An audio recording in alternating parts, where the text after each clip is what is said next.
Now, Anacin, the tablets thousands of physicians and dentists recommend for fast relief of pain of headache, neuritis, neuralgia, and heat, the liniment that's strong yet does not burn. Present Our Miss Brooks, starring Eve Arden. It's time once again for another comedy episode of Our Miss Brooks Transcribed. But first, today many thousands of people are thankful to their physicians or dentists for first having introduced them to that remarkable preparation called Anacin, which brings such incredibly fast and effective relief from the pains of headaches, neuritis, and neuralgia. Anacin is like a doctor's prescription. That is, Anacin contains not just one, but a combination of medically proven active ingredients in easy-to-take tablet form. Thus, in using Anacin, you are following sound principles. So ask for Anacin at your drug counter next time you suffer pains from headaches, neuritis, or neuralgia. Try these tablets on this guarantee. If you don't feel Anacin gives you all the relief you want, as fast as you want it, your money will be refunded. Easy-to-take Anacin tablets are available everywhere in handy boxes of 12 and 30, and economical family-size bottles of 50 and 100. I will repeat the name for you. Anacin, A-N-A-C-I-N.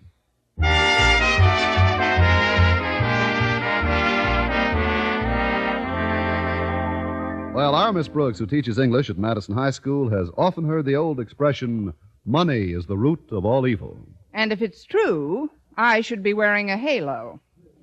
Any day now, I expect my bank to report me to the Bureau of Missing Persons.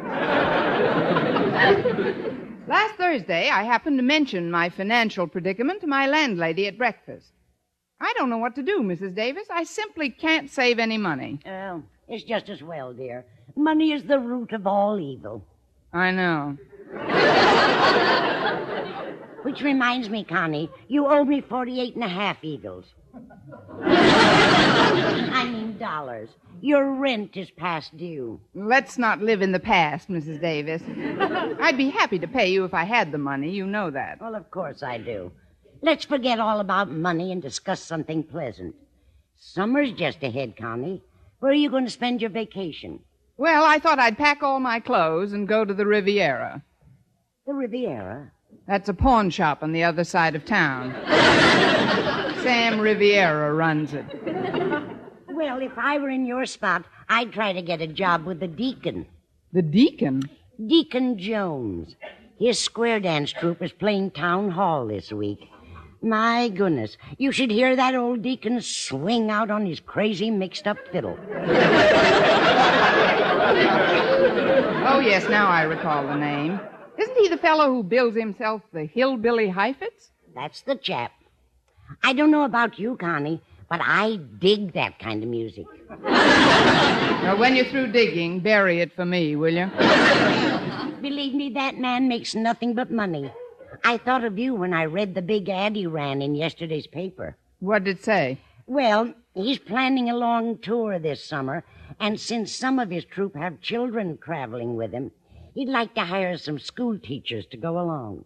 To tutor the hillbilly kids? Exactly.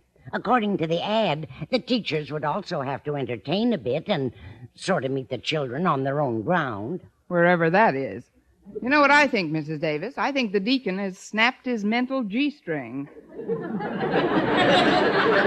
All the absurd ideas. The salary offered is $500 a month. $500? Well, I don't know about you, Mrs. Davis, but I dig that kind of money. If I could spend just 1 month with his troupe, I could afford the best vacation. Oh, no, not with the square dance troupe. I'm sorry, but Mother didn't raise her girl to do-si-do. Well, you do as you please, dear. It was just a suggestion. Oh, there's Walter Denton to drive me to school. Come in, Walter. Greetings, ladies. Form a line. A nickel a kiss and my lips are divine. Hello, Walter. Pull up a chair. Ain't no food. The cupboard's bare. Why the square dance greeting, Walter? Yo, I'm on a hillbilly kick, Mrs. Davis. When I was in the malt shop with some kids last night, we turned on the radio and got town hall. We danced for 1 solid hour to the music of Deacon Jones. And, Miss Brooks, I have news. If you'd like to earn $500 a month this summer, there's an ad. Mrs. Davis told me about the Deacon's ad, Walter, and I'm not interested. Well, okay. So maybe Mr. Boynton would be interested. The way he's been cutting down expenses lately, he could probably use that money. As soon as we get to school, I think you should try to talk him into it. I should talk him into it. Wouldn't that be a little presumptuous? Yeah, maybe you're right. I really think a job like that would be a great experience for you, Miss Brooks, but no, I can see where it might not be so hot for Mr. Boynton. I mean, after all, he's a single guy. Wouldn't know anyone in the troop but you. Have to spend all his time with you, night after night. Just like being married, traveling around, night after night. Like I say, as soon as we get to school, I'll try to talk him into it.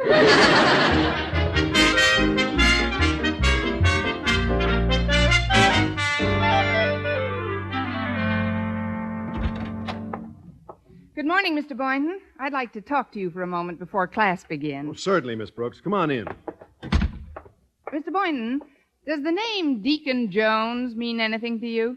Oh, just that he's been visiting local high schools in search of school teachers to tour the backwoods country with his troop at a salary of $500 a month, and that while he was at Henry Clay High yesterday, he announced that our school will be one of his stops this afternoon. Never heard of him, huh? Well, that's fair to middling money for a nice, soft job, don't you think? No, I wouldn't say it's soft. A fellow from Clay High told me the Deacon said he'll only employ teachers who are capable of doubling in his show, preferably teachers who have a rural background and who could make the hillbillies feel at home.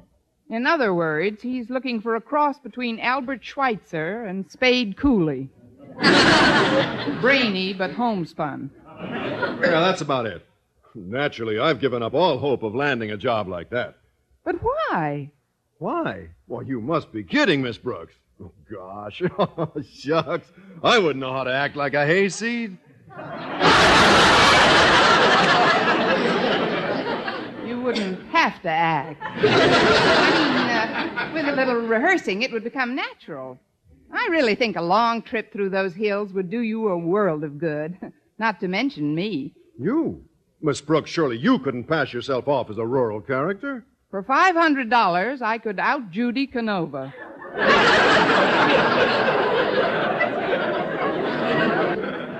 Yeah, that's a lot of money, all right. I'll tell you what, Miss Brooks.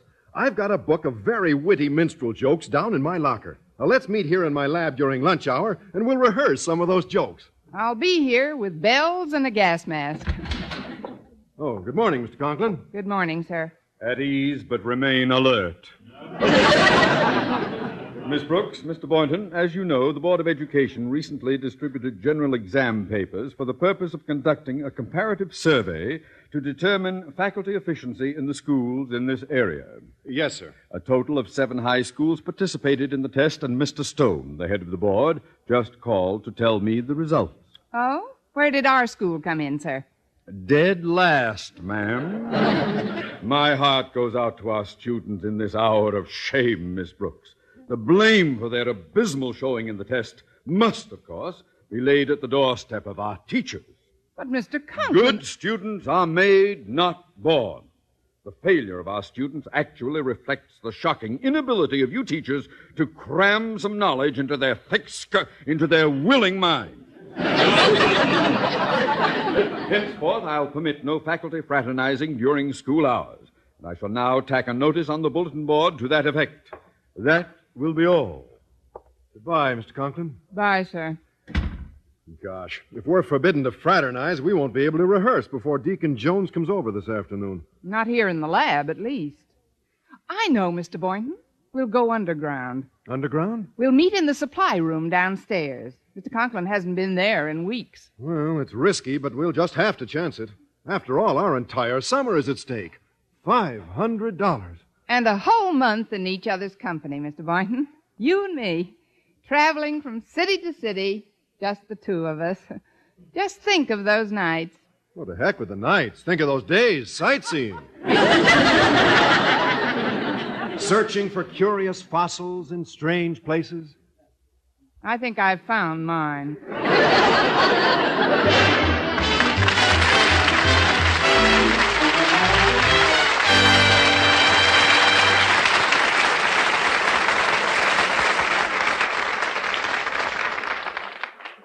Friends, when agonizing pain of rheumatism, muscle strain, or backache makes you miserable, and every move is a torment, that's the time to reach for Heat. H-E-E-T. Heat, the liniment that's strong, yet does not burn.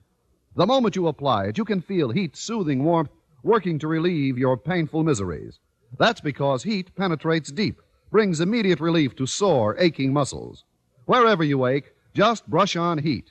Heat penetrates deep, keeps working for hours to bring wonderful, soothing comfort to the painful, aching area. Your pain seems to disappear. Heat isn't oily, sticky, or messy. You just brush on Heat with a handy applicator that comes with each bottle, and it dries in seconds. So remember, when pain of rheumatism, muscle strain, or backache makes you miserable, Heat's penetrating warmth gives you fast, long-lasting relief. Get Heat, H-E-E-T. Heat, the liniment that penetrates deep to bring immediate relief.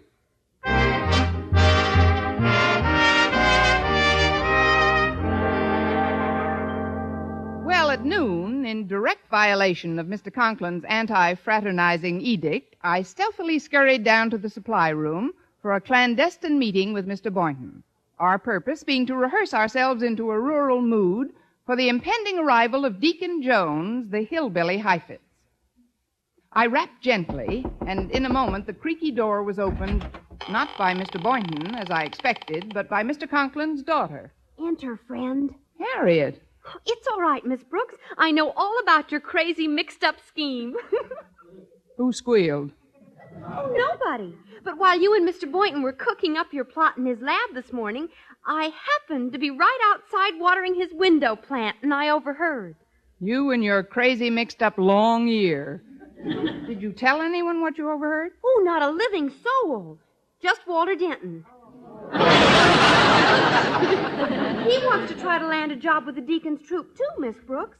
He's sure his father will give him permission to leave home for a month. Permission? His father would probably swap him for an undernourished tapeworm. Look, Harriet, if you say a word about all this to your dad, you'll spoil everything. He'd be furious. Oh, he'd be jealous, too. About that $500 a month job, I mean. Last week, Mother cut Daddy's allowance, Miss Brooks, and she said he won't be able to go anywhere on his vacation unless he earns some extra money to pay for it. Golly, it looks as if poor Daddy will be stuck in town all summer. Hold it, Harriet. Who goes there? A member of the underground. Who? Walter Denton, the vagabond lover. Come on in, Rudy. Look, Miss Brooks, I brought 3 tambourines for you, me, and Mr. Boynton, partner. Oh, hi, Harriet. Oh, isn't it exciting, Walter? I just can't wait to see Deacon Jones in person. With a name like the Deacon, I'll bet he looks real dignified. Hold it. Who goes there? It's Mr. Boynton. Hey, what's in the box, Mr. Boynton? Some minstrel show and square dance material, Walter. I'll have it open in a second. I was hoping it was food. I haven't had lunch yet. Oh, I'll be glad to get some sandwiches for us, Miss Brooks. Oh, that's very nice of you, Harriet. Don't mention it. I'll be back in a little while. Look at this, Miss Brooks. A big book of minstrel jokes and a beautiful banjo. Just listen to this tone. Gee, Dad, it's a Wurlitzer.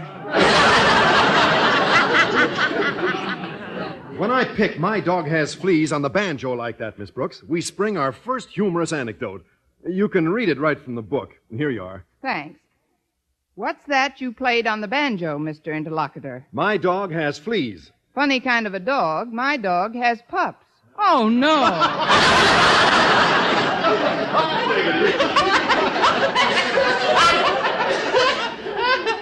How corny can you get?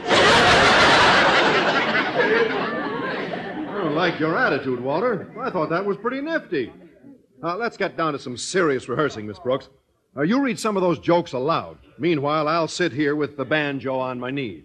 Why not put me on your knee and let the banjo tell those jokes? I memorized the best ones, I think, so I'll coach you. Now, listen. First I say... I just know this one will break me up.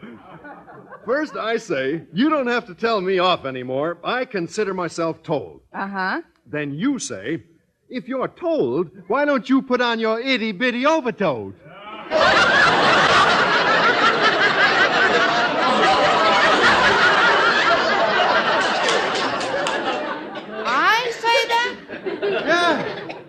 for $5,000. Oh, come on, Miss Brooks. We'll never land those jobs with Deacon Jones if you don't practice. Now put a twang in your voice. But sure, it's not hard, Miss Brooks. If we're going to convince the deacon that we have a rural background, we've got to sound like hillbillies. Well, all right, but I don't... Why, Harriet got those sandwiches pretty fast. Is that you, Harriet? No, but you're close. Run for the hills. It's a revenuer. Mr. Conklin. Holy cow! Well, Miss Brooks? I think I'll put on my itty-bitty overcoat. Now I see how my faculty piffles away its time. Small wonder my students romped off with the booby prize in the comparative survey tests. Well, I have a little bulletin for you. When Mr. Stone called me with those results this morning, he also informed me that the inspector of the State Board of Education is due in town. If he hears of this incident... Well, why should he hear of it, sir? We were merely rehearsing in the hope that we might land a job with Deacon Jones in the summer. There can be no possible explanation, Boynton. It pays $500 a month. That is neither here nor $500? Yes, sir. Get another tambourine, Walter. We have a new end man.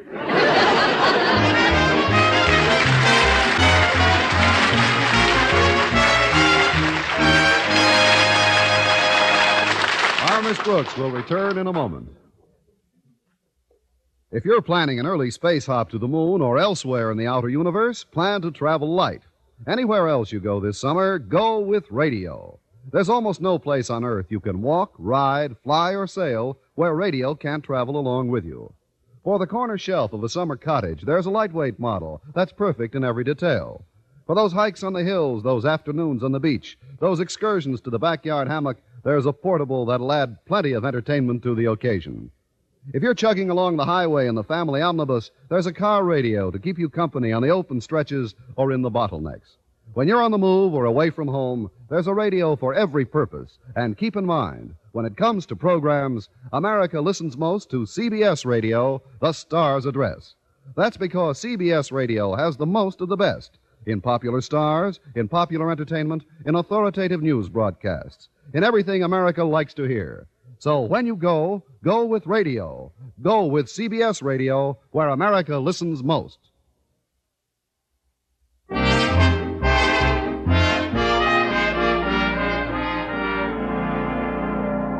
Well, the possibility of a $500 a month job was something too good for the Madison High faculty to resist, even if it meant traveling with a hillbilly band. However, while Miss Brooks was preparing for the arrival of Deacon Jones, in another section of town, the head of the Board of Education, Mr. Stone, was entertaining a more forbidding visitor. My secretary has returned from lunch now, Mr. Jones. I'll make arrangements for your transportation immediately. Thank you, Mr. Stone. Yes. Oh, Dorothy, I've been honored by a visit from the inspector of the State Board, Mr. Matthew Jones. Please see that a car is placed at his disposal immediately. Now then, sir, we have switched the site of your address to our board members and the PTA this evening. Fortunately, Town Hall became available at the last moment. Yes, it seems some hillbilly jazz band encountered rent trouble. They fled the city this morning. I see. I should like to include in my address some facts concerning the comparative survey your board conducted recently. Frankly, I'm interested in the low scores rather than the high ones. Well, the bottom mark was posted by Madison High. I have Madison's test figures right here on my desk if you'd care to examine them, sir. Thanks, I would. Disgraceful. Absolutely shocking. Just look at these individual scores. Walter Denton, 14%. Well, that boy must be a blithering idiot. Either that or he has idiots teaching him. Who's principal at Madison High? Mr. Conklin, Osgood Conklin. Rather a pompous man, but I believe he has some of the most brilliant teachers in the city, Mr. Jones. That I'd like to see for myself.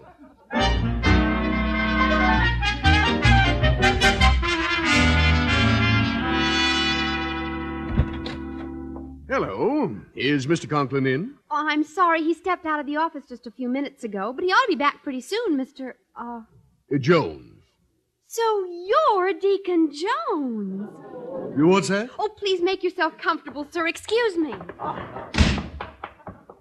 What's your rush, Harriet? He's here, and I guessed right, Miss Brooks. He's very dignified looking. Who is? Deacon Jones. He's waiting in Daddy's office. I'd better pass the word. Excuse me. Well, the deacon. Move over, Daisy May. Here I come. Oh, hello. Well, fry my chitlins if it ain't Cousin Jones. Didn't know nobody was in here, else I wouldn't have come busting in like I done did, savvy?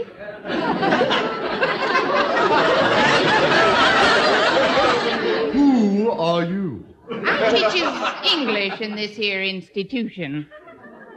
You're an English teacher? Ain't nothing else but. My name's Miss Brooks. Care for a chaw of hog's liver? Thank you, no. Just how long have you been teaching, Miss Brooks? Oh, a heap of years. And believe me, I get a kick out of learning them kids. Only thing is, I kind of miss the folks back home. The folks in the hills.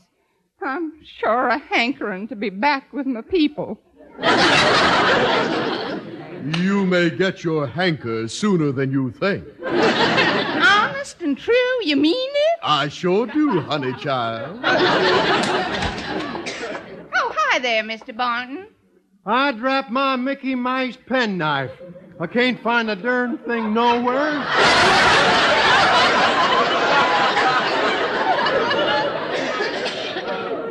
Mr. Boynton here is a biology teacher. A what? Biology teacher. B-I-O-L... let's see. B-I-E-O... let's see. B-I-O-E... Count your toes. 1, 2, 3, 4, 5, 6, 7, 8, 9, 10, 11. Amazing. Mr. Boynton, do you always walk around school in your bare feet? Oh, shucks, no. He's only in his bare feet because he's trying to find his penknife. Can't pick up nothing with his fingers. Bites his nails, you know. Bites his nail? Can't scratch worth a lick, but it's great for petting possums. Oh, hi there, Walter. This here's one of our pupils. Howdy! Oh, it ain't fair. I was just chasing a mouse and he ducked into a little hole and I could only get my head in. This here is Walter Denton. Naturally. You just call me Walter. W-A-L-L-L. Oh, let's see. W-O-L-E. Let's see now. W-A-W-L. Why'd you just call me Zeke? Z-E-Y? Count your toes, Zeke. 1, 2, 3, 4, 5, 6, 7, 8, 9. Better borrow one from Mr. Boynton. He's got 11. Yeah, I feel a bit weak. You mind if I sit down? Well, dog my catch if we ain't got company. You'll have to excuse my dirty shirt. It's my wife's turn to wear the clean one. Who are you? This here's our principal. Principal? This is Mr. Conklin? You just call me big, fat, lovable Hezekiah. I don't know who you are, mister, but we're just plain down-to-earth folks here. Hill folk. Yes, indeed. Many's the time, like now, we like to forget our classrooms and chores, and as I pick up my old banjo... Yeah, now, just a minute.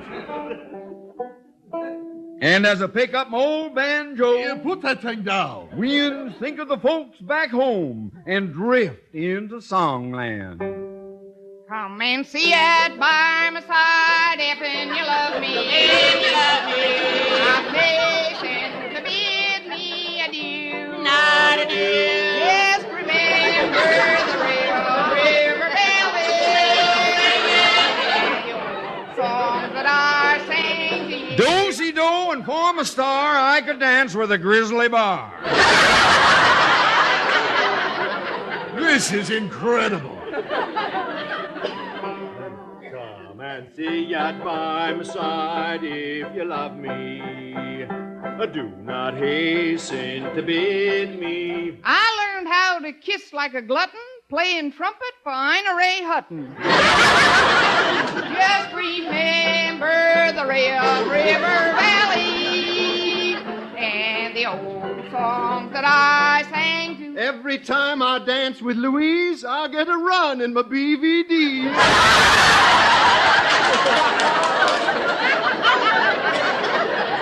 I don't believe it. I just don't believe it. Friend, you ain't heard nothing yet. Come and say it by my side if you love me. Sing it, Zeke. I hasten to bid me Used to love the silver screen, but whatever happened to Bobby Breen? But remember the Red River Valley. Count your toes. Songs that I sang to. While I was eating an ice cream cone, Bell invented the telephone. Radio songs that I sang to. Went to a taffy pull, and now I know how to milk a cow. Radio songs that I sang to you. I sang to you.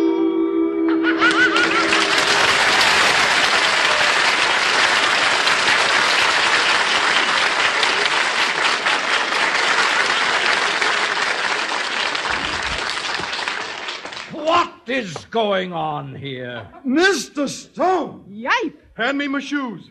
Mr. Stone, I understand that these fugitives from Tobacco Road are members of Madison's... Please run along, Deacon Jones. Deacon? What are you talking about, Miss Brooks? This happens to be Matthew Jones, inspector for the State Board of Education.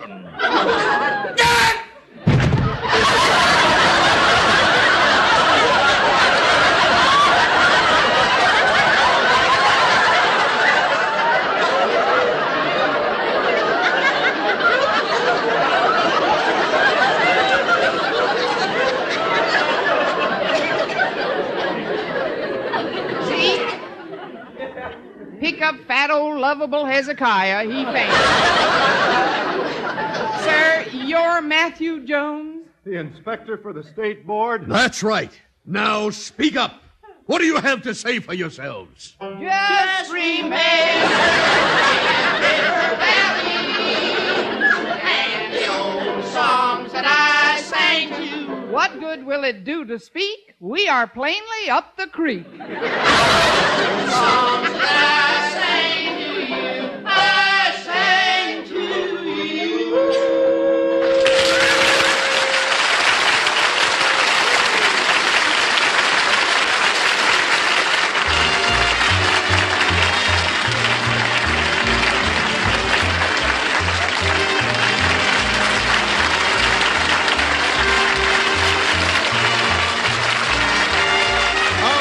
Starring Eve Arden, transcribed, was produced and directed by Larry Burns, written by Joe Quillen and Al Lewis, with the music of Wilbur Hatch. Mr. Conklin was played by Gail Gordon. Others in tonight's cast were Jane Morgan, Dick Crenna, Bob Rockwell, Gloria McMillan, Joseph Kearns, and Frank Nelson. Be sure to be with us next week for another comedy episode of Our Miss Brooks.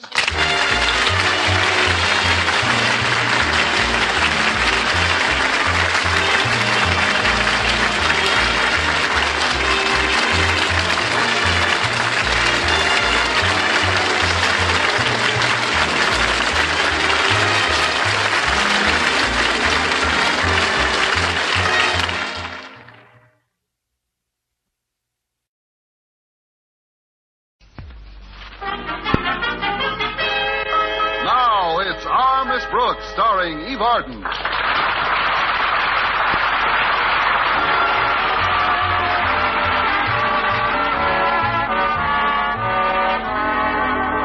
Well, some people are just naturally shy and retiring. But according to our Miss Brooks, who teaches English at Madison High School, Mr. Boynton overdoes it.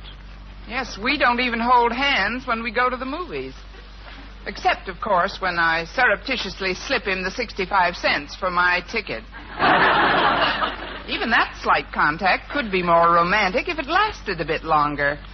But the minute he feels a $50, a dime, and a nickel, he lets go. I remember one night I was 15 cents short.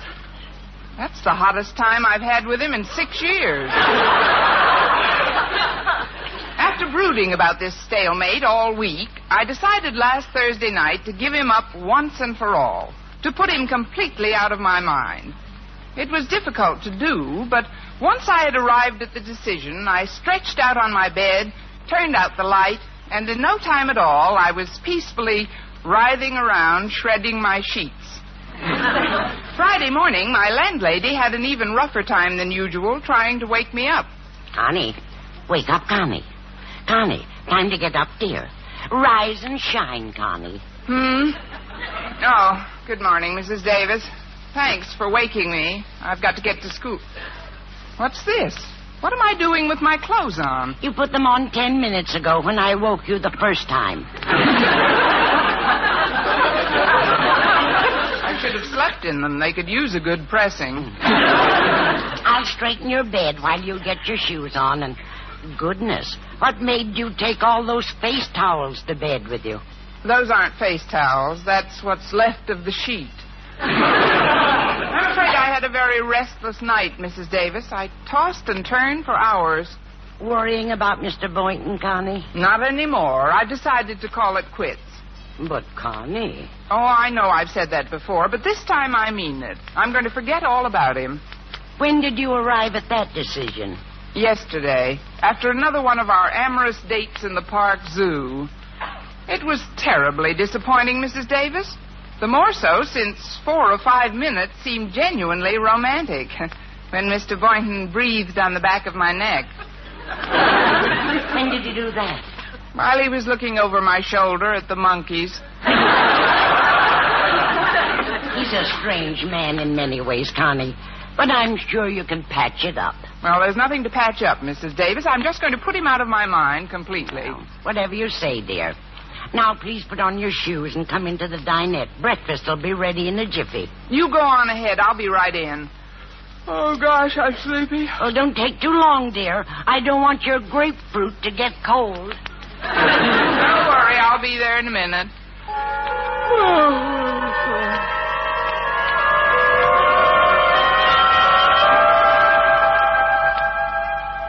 Oh, Connie. Connie, would you like some toast? Oh, yes, Mrs. Davis, I'd love some toast. Where is it? Just lift your head, dear. It's under your cheek. I can't remember when I've been so knocked out. It was those dreams, I guess. I must have dreamt of 100 people, and every one of them looked like Mr. Boynton. Well, that's the way it goes, dear. The minute you try to forget someone, he takes over your thoughts completely. Maybe if I read the morning paper, I can get him out of my mind. Let's see what the headlines... Mrs. Davis, look, on the front page, a picture of Mr. Boynton. Let me see. Why, Connie, what's the matter with you? This is the Indian ambassador. What? Well, I should say the American ambassador to India. But he's the image of Mr. Boynton. The hair, the eyes. Well, on closer study, this seems to be a much older man than Mr. Boynton. Still, there's a remarkable resemblance. You only imagine there is because of your mental conflict. Don't you see, Connie? One side of your mind is trying to boot Mr. Boynton out, while the other side is trying to lock him in. No wonder it's so noisy in there. Honestly, my head is just spinning. Well, take it easy, dear. Remember, the one thing most difficult to forget is what you're trying to forget. If you'll cooperate with me, Connie, I'll show you just what I mean with a simple little experiment. Just try to forget an object on this table. Anything at all. Well, the coffee pot, for example. This coffee pot? Any coffee pot. Now close your eyes and clear your mind. Close them tightly. That's it. Now, Connie Brooks, I command you not to think of a coffee pot. There's no such thing as a coffee pot. No coffee pot at all. Just keep telling yourself you must not think of a coffee pot. No coffee pot. I must not think of a coffee pot. That's right. No coffee pot. No coffee pot. Now, quickly, Connie. What are you thinking of? A coffee pot. I can't understand it. Something must have gone wrong. Try again now. Are you still thinking of a coffee pot? Yes, but it looks like Mr. Boynton. The handle is the same shape as his nose. The lid is the same shape as his head. In fact, the whole thing is... No, I'm wrong. It couldn't possibly be Mr. Boynton. Why not? It's percolating.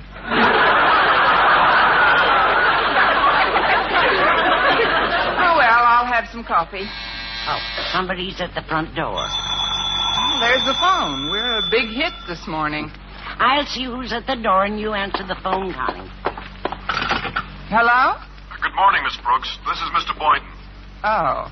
Just what do you want, Mr. Boynton? I called to ask if you'd care to join me this afternoon. Where? At the Museum of Natural History.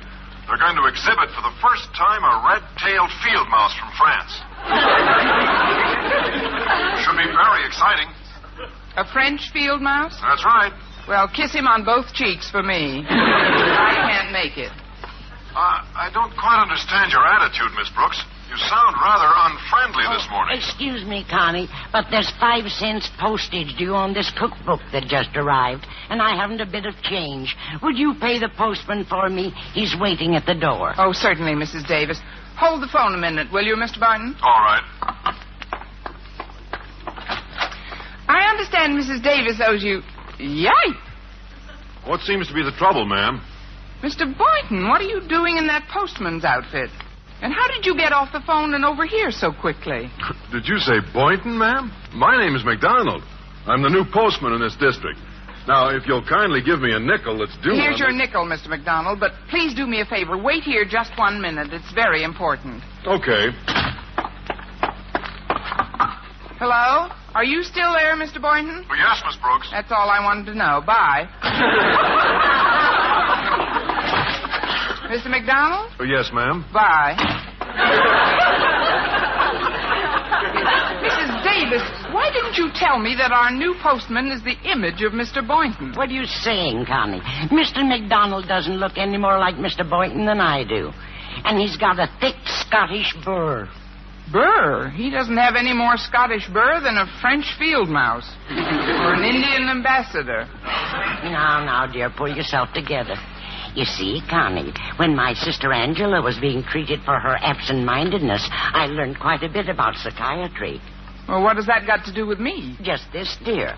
As a result of your decision to break things off with Mr. Boynton, you are suffering from a combination of visual and auricular hallucinations. You see Mr. Boynton's face on other people because you want to see it. You hear his voice because you want to hear it. All this may be likened to a mirage.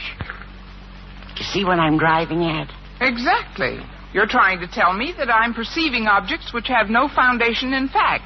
I'm experiencing sensations which have no actual external cause, and that I am, in general, blowing my cork. Oh, it's not that bad, dear. Not that bad. When everybody I see looks like... Wait a minute. Why don't you look like Mr. Boynton to me? It doesn't work that way, Connie. Familiar faces don't change. It's new ones that assume his identity most readily. But don't you worry, dear. I've got the best remedy in the world for your trouble. What is it? Diversion. I'm going to give a big party here tonight. We'll invite the Conklins, some of your students, and by all means invite Mr. Boynton. He should help you forget him best of all. Oh, no, you don't, Mrs. Davis. I appreciate your giving me a party, but if it's just one of your schemes to bring Mr. Boynton and me together... Now, don't be silly, Connie. If you don't want him to come, that settles it. Thanks, Mrs. Davis. Well, of course, if the party doesn't do the trick for you, you can always see Dr. Friedkin. He's the analyst who took care of Angela.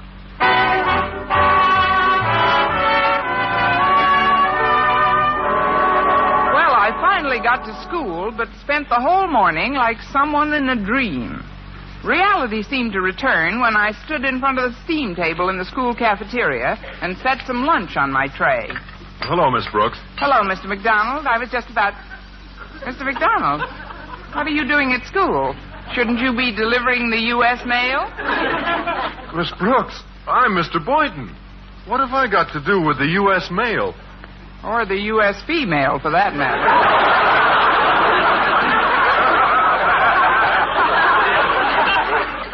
How's the field mouse from France?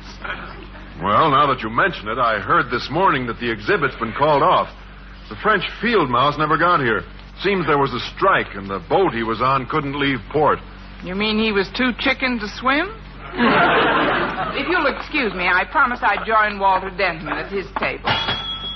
I really don't understand why you're giving me the cold shoulder today. If my shoulder is cold, Mr. Boynton, it's only because somebody blew a big chance to warm it up. I don't quite understand that either. Well, maybe some of your companions at the zoo could explain it to you. Now, look, if there's something I've done that why are you staring at me so strangely, Miss Brooks? Oh, I was just wondering. Mr. Boynton, do you have a twin brother who's a postman? Or an Indian ambassador? Of course not. Do you have a twin brother who's a coffee pot?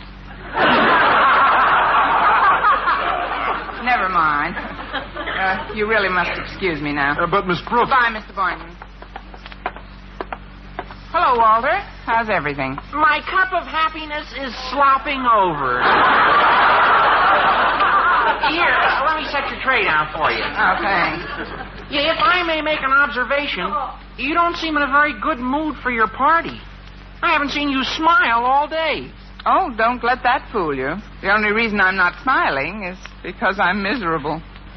Don't ask me why, Walter. It's extremely personal. Well, as a matter of fact, while I was changing classes, I saw Mrs. Davis driving by, and she stopped to tell me that I should try to cheer you up because you feel so miserable over Mr. Boynton that she's throwing a party tonight to help you forget him. That's what I say. It's personal. At least my trying to forget Mr. Boynton should be personal, Walter.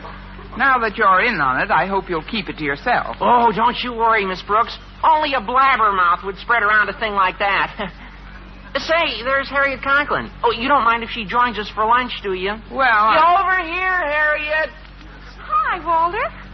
Hello, Harriet. Hi, Miss Brooks. What's this I hear about your trying to forget Mr. Boynton? Where did you hear that, Harriet? I said, where did she hear that, blabbermouth? Yeah, correct, Miss Brooks. But Harriet'll keep your secret. You can depend on that. Oh, you certainly can, Miss Brooks. Gosh, the cafeteria's awfully crowded today. Do you mind if Daddy and I have lunch with you? Oh, well, Over Harriet... here, Daddy. Hello, Mr. Conklin. Hi, Mr. Conklin. It's always a great honor to share our festive board with the beloved principal of our beloved school. In fact, no other personage on earth would be more welcome to our beloved... Oh, shut up.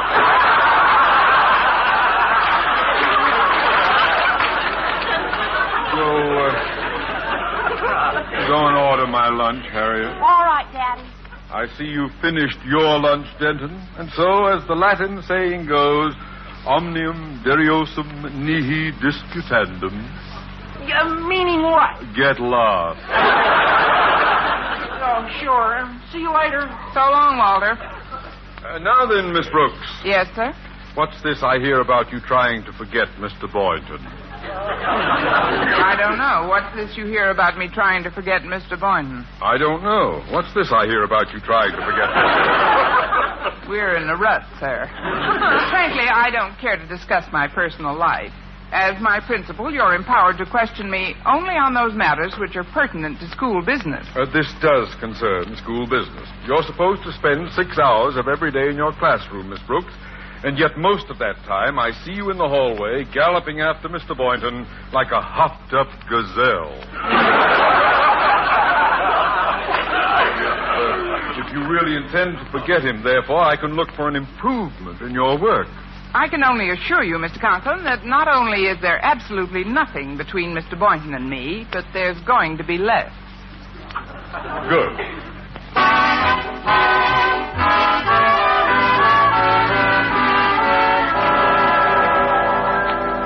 Well, later that evening, the Help Me Forget Mr. Boynton party was about to begin with some strange people whose names Mrs. Davis was trying to help me remember. Some of the guests had already arrived. I'll go set the table, Mrs. Davis. Oh, thank you, Harriet. My, it's going to be a wonderful party, Connie. Let me see. Mr. Conklin is bringing Mr. Abernathy. Walter Denton is bringing a pal from Clay City High. Chester Pruitt, I believe his name is. Then there's Mrs. Foster. Mrs. Foster? A friend of mine who works at the beauty shop. I've been wanting you to meet her for months. Now, is there anyone special that you forgot to invite? Just the postman. I can't get over how closely he resembled Mr. Boynton when I met him this morning. Even his voice was the same. I told you, Connie, you created such a violent mental conflict when you decided to forget Mr. Boynton that your eyes and ears played tricks on you. If you'll call Dr. Friedkin, my sister's analyst, he'll explain it to you in a minute. Well, I'm hoping this party will be all the medicine I need to make me forget that Mr. Boynton ever existed. Miss Brooks, Daddy is so hungry, he said he could eat his weight in cold cuts. Well, I'm not going to cook a moose just for him. He'll have to be patient, Harriet. Is Mr. Abernathy with him? Oh, not yet. He stopped at the store for something. But Walter and his pal Chester Pruitt are here. Cute boy. They're playing marbles on the rug. Yeah, that's nice. But you ought to go in and chat with your guests, Connie. I'll finish preparing dinner. All right, Mrs. Davis. Hello, Mr. Conklin. When do we eat? Well, you'll probably eat while I'm carrying dinner to the table. It'll just be a few minutes, sir. Oh, I suppose that's Mr. Abernathy at the door. I'll get it. Yes, sir. Well, how are you tonight, Walter? No, just fine, Miss Brooks. Pick up your marbles, Chester. Miss Brooks, this is Chester Pruitt. Oh, pleased to meet you, Miss Brooks. Whoops! Oh, come now. What sort of a gag is this, Mr. Boynton? Mr. Boynton? No, this is Chester Pruitt, Miss Brooks. But he's the image of Mr. Boynton. That is, to me, he resembles him very much. But then... would you move your feet a little, Miss Brooks? I want to look around the floor. Wait a minute, I've got to get this straight. Oh, please, Miss Brooks. I haven't got all my marbles. You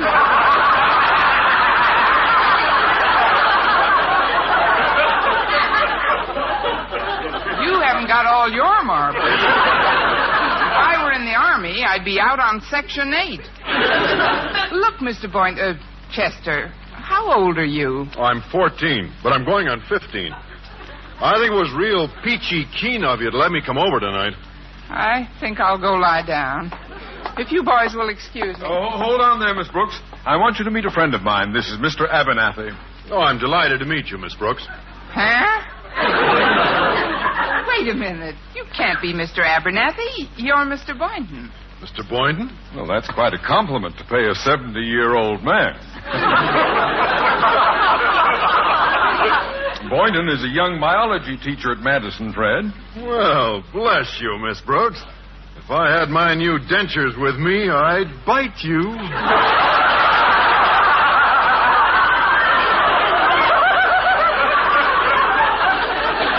Excuse me a minute. Will you get the coffee, Connie? Not now, Mrs. Davis. Walter, take a good look at Mr. Abernathy. Okay? Now take a good look at Chester Pruitt. Now give it to me straight. Does either of them resemble Mr. Boynton? Not in the least. Uh-huh. Mrs. Davis. What is it, Connie? What's Dr. Friedkin's phone number? I'm ready for the couch. What's that, dear? Never mind, I'll look it up. Oh, come on, Miss Brooks. I'll help you get the coffee. You know, you seem kind of unsteady on your feet, Miss Brooks. But don't worry, you'll feel better after you eat. Yeah, sure. Yeah, I'd better take this coffee pot here and Oh, not that one. That's the one that looks like Mr. Boynton. Come again? There's no time to explain now, Walter. I've got to look up Dr. Friedkin's number in this phone book. C-E-F-F-A-E-F-L-F-R-F-R-I. Into the living room, Walter. The kitchen is just for us girls. All right, Mrs. Davis. Just trying to help. Oh, hi, Mrs. Foster. Good to see you. F-R-I-E-D-K-I... Connie, I want you to meet an old friend. Oh. This is Mrs. Foster. How do you do, Miss? Oh, no. I'm happy to know you, my dear. Mrs. Davis has told me and my husband so much about you. I'll leave you two alone and let you get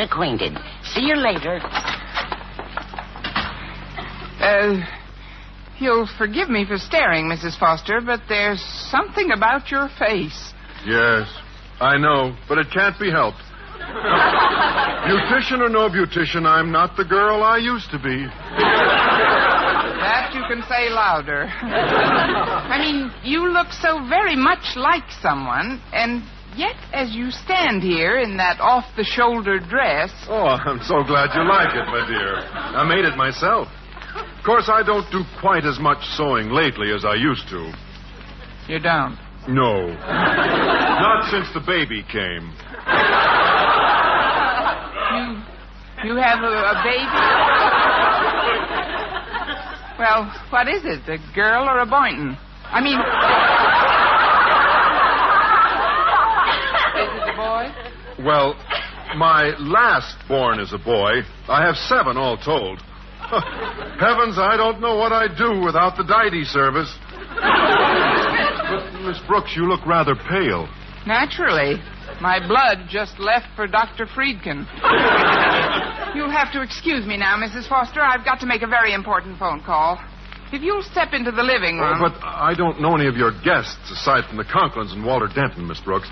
Could the phone call possibly wait until you've introduced me to the others? Well, all right. Follow me. Mrs. Foster, this is Chester Pruitt. Oh, hello, Chester. Chester, Mrs. Foster. Hello, Mrs. Foster. Mrs. Foster, Mr. Abernathy. Hello, Mr. Abernathy. Mr. Abernathy, Mrs. Foster. Hello, Mrs. Foster. Well, now that you've all met yourself... Oh, just a minute. There's one you haven't met, Miss Brooks, in the baby carriage right behind you. Baby carriage? I took the liberty of bringing the baby with me. He's only 6 months old, and the other children are a little rough with him. Ah, the little doll's playing with his rattle. I'll lift the hood back and let you see him, Miss Brooks. Here we are. Oh, what a beautiful little bear. Goo, goo. Oh, no. Dr. Friedkin! Dr. Friedkin! Dr. Friedkin! Dr. Friedkin! Oh, Dr. Friedkin! Connie. Dr. Friedkin. Connie. Wake up, dear. Connie. Oh, what do you want, Mrs. Davis? Mrs. Davis? You'll never get to school if you keep dozing off in that chair, Connie. It's almost 7:45. Mrs. Davis, has Mr. McDonald been here yet? The new postman? What are you talking about? Our postman is still old Mr. Fitzgerald. He's been with us for years. Well, the party, Mrs. Davis. What about the party you were throwing to help me forget Mr. Boynton? I don't know anything about a party, Connie. You must be... Oh, you've been dreaming. Of course. Now I remember. After you'd gotten dressed, you told me that you were sick of Mr. Boynton taking you to the zoo so often. Then when I went to the front door to let Mr. Boynton in, you must have dozed off again. He's waiting for you in the living room. Mr. Boynton is? Excuse me a minute. Mr. Boynton? Mr. Boynton? Here I am, Miss Brooks. Mr. Boynton, do you have any plans for this afternoon? No, I haven't. Then will you take me to the zoo, please? But, Miss Brooks, we've been to the zoo practically every day this week. I like it. I like it.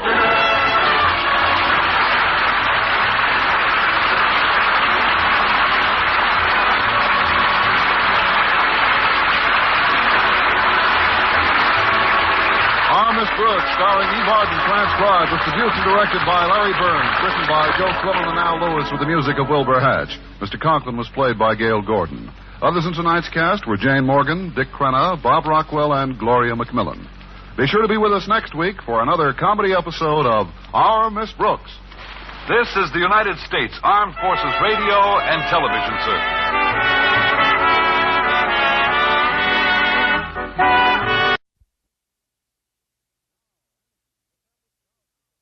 Now, Anacin, the tablets thousands of physicians and dentists recommend for fast relief of pain of headache, neuritis, neuralgia, and heat. The liniment that's strong yet does not burn. Present Our Miss Brooks, starring Eve Arden.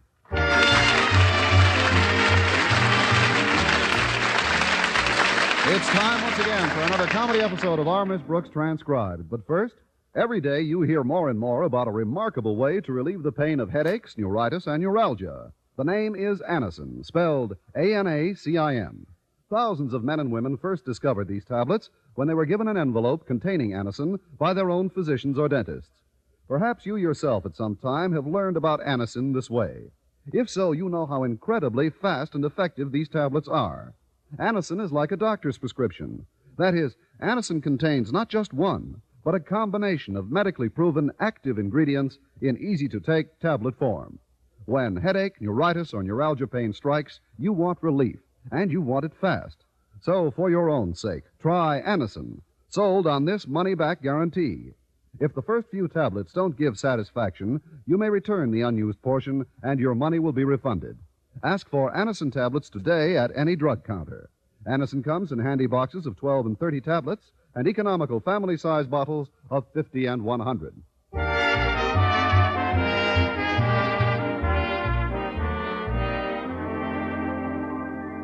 Well, like many of us around this time of year, our Miss Brooks, who teaches English at Madison High School, has been making plans for a summer vacation. Last Thursday morning at breakfast, she discussed the subject with her landlady. Mrs. Davis, this summer I'm really going to relax and enjoy myself. Good for you, Connie. What are you going to do? Well, I've been thinking of Europe. What a wonderful way to spend your vacation.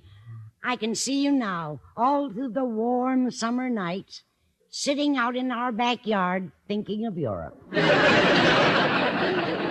I'm not just going to think about it, Mrs. Davis. I'm determined to travel this year. My goodness. What made you arrive at that decision? Well, frankly, I couldn't resist those Hawkins travel posters all over town. You've seen them. Let Hawkins guide you through Italy.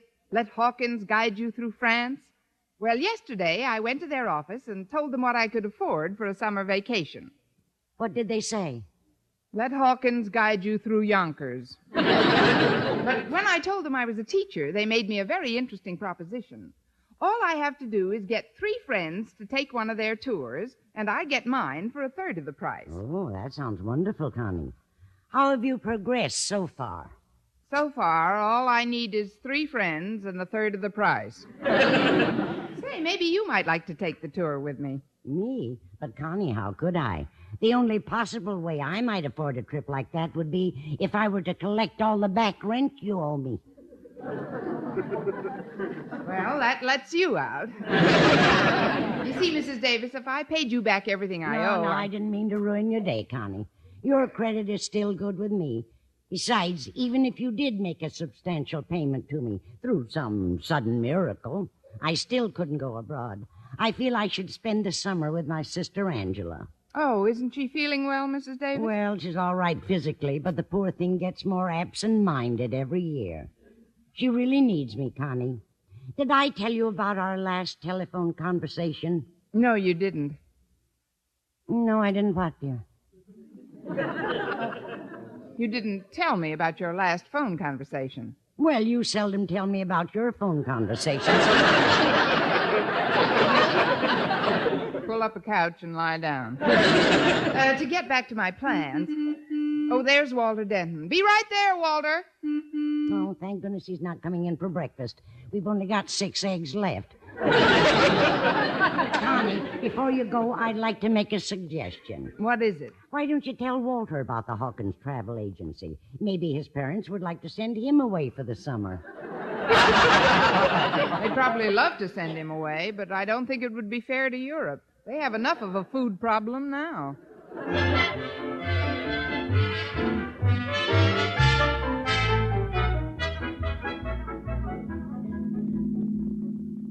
There's something different about the car today, Walter.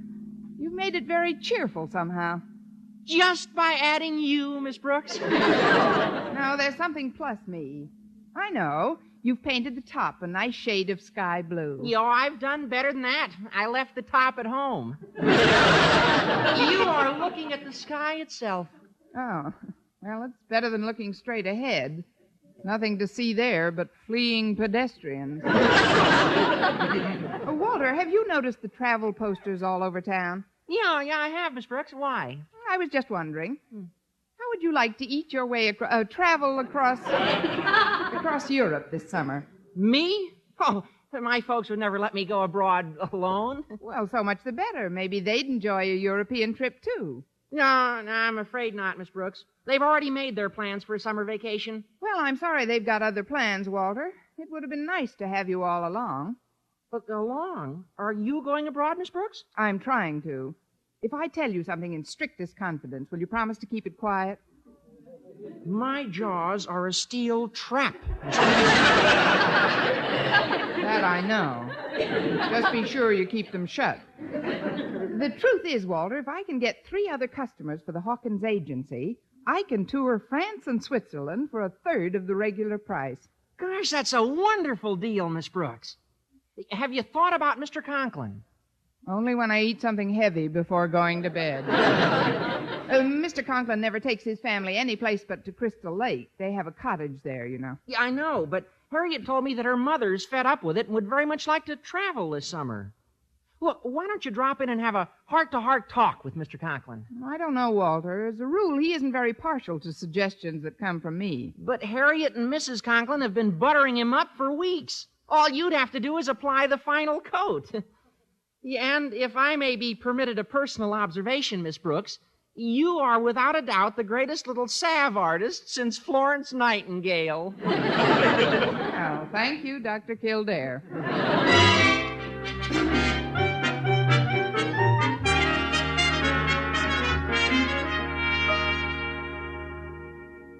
There, it's finished, Daddy. I've dusted your office until it shines. Thank you, Harriet. Oh, don't mention it, Daddy. Why, it's the least any daughter could do for a father who's so sweet and considerate and unselfish. Please, Harriet, desist. All that butter's taking the starch out of my collar. However, I do appreciate your getting my office in shape. Mr. Stone is coming over from the Board of Education this afternoon to discuss next term's curriculum. Next term? But, Daddy, we haven't had our summer vacation yet. And while we're on the subject... Let's drop it. I may have a very pleasant surprise for your mother and yourself if things work out this afternoon. A surprise? What kind, Daddy? Oh, come on, you can tell me. I won't breathe a word to a soul. Well, you'd worm it out of me sooner or later, I suppose. Briefly, I've made an arrangement with the Hawkins Travel Agency whereby we can visit Honolulu for 1/3 of the regular rate if we secure 3 other tourists for them. And you think Mr. Stone might be one of the prospects? Exactly. He'd probably love a vacation trip. He's often mentioned how hard he's been working. That's a laugh. Chairman of the Board of Education working hard. Don't quote me, child. But, Daddy, what about the other 2? Who is it? It's Miss Brooks, sir. One moment, Miss Brooks. She's the last person in the world I want to see this morning. Always grumbling about something or other. Daddy, I understand Miss Brooks is going to do some traveling this summer. I don't care what Miss Brooks is going to do this summer, Harriet, so long as she's going to do some traveling this summer, eh? Come in. That will be all, Harriet. Run along to class. Yes, Daddy. Hi, Miss Brooks. Hi, Harriet. Bye, Miss Brooks. Bye, Harriet.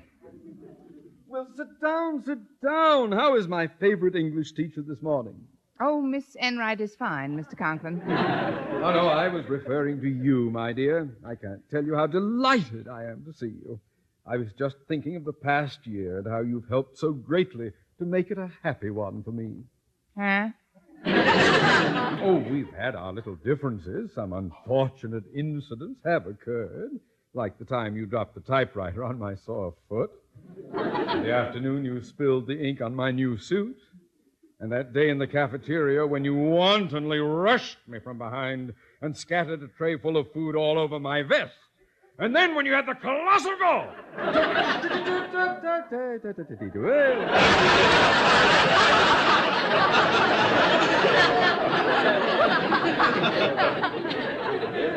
This is all water under the bridge, isn't it? What I started to say was that I wouldn't have known what to do without you. Well, that's very sweet of you, Mr. Conklin. Not at all. Where would Madison High School be without teachers like yourself? And where would we teachers be without a principal like yourself? Oh, you're very kind, Miss Brooks. You're generous, Mr. Conklin. You're loyal. You're sincere. You're honest. You're benevolent. You're true blue. Oh, I'm sorry if I forgot to wait my turn.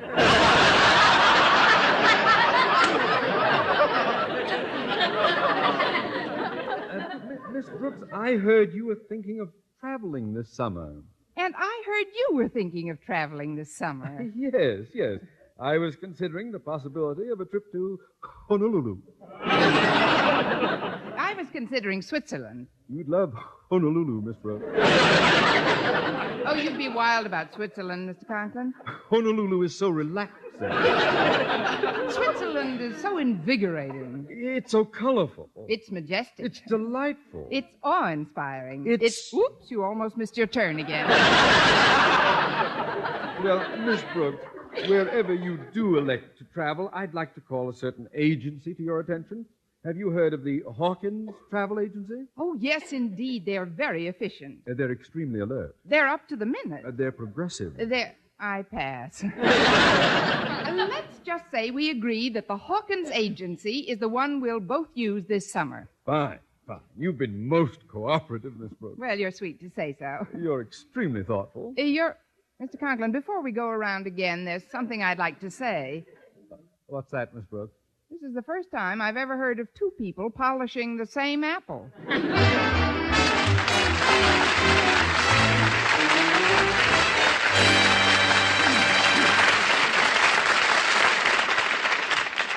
Friends, when you suffer torturous pain from rheumatism, muscle strain, or backache, you want relief fast. That's the time to reach for HEAT. H-E-E-T. HEAT, the liniment that's strong, yet does not burn.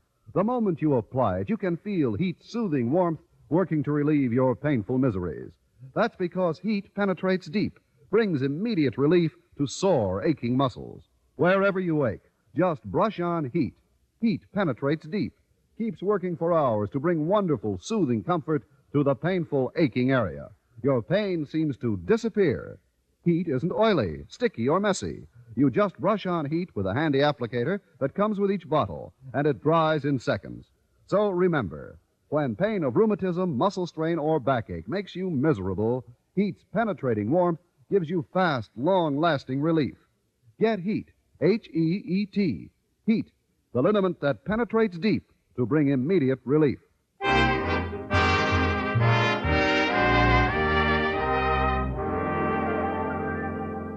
Well, Miss Brooks thought she had a great proposition when the Hawkins Travel Agency agreed to take her through France and Switzerland for a third of the regular price if she'd provide 3 other tourists.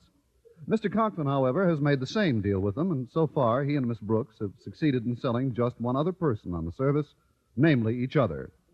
In the school cafeteria at lunchtime, Miss Brooks is awaiting prospect number 2 in the person of Mr. Boynton, as the person of Mr. Boynton is completing an important phone call in the booth across the room.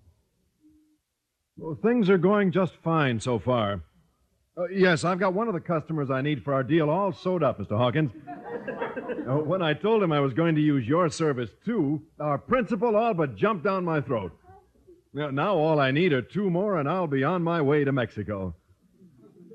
No, I don't anticipate a bit of trouble. One of my prospects is waiting to have lunch with me right now. Well, thank you, Mr. Hawkins. Hasta la vista.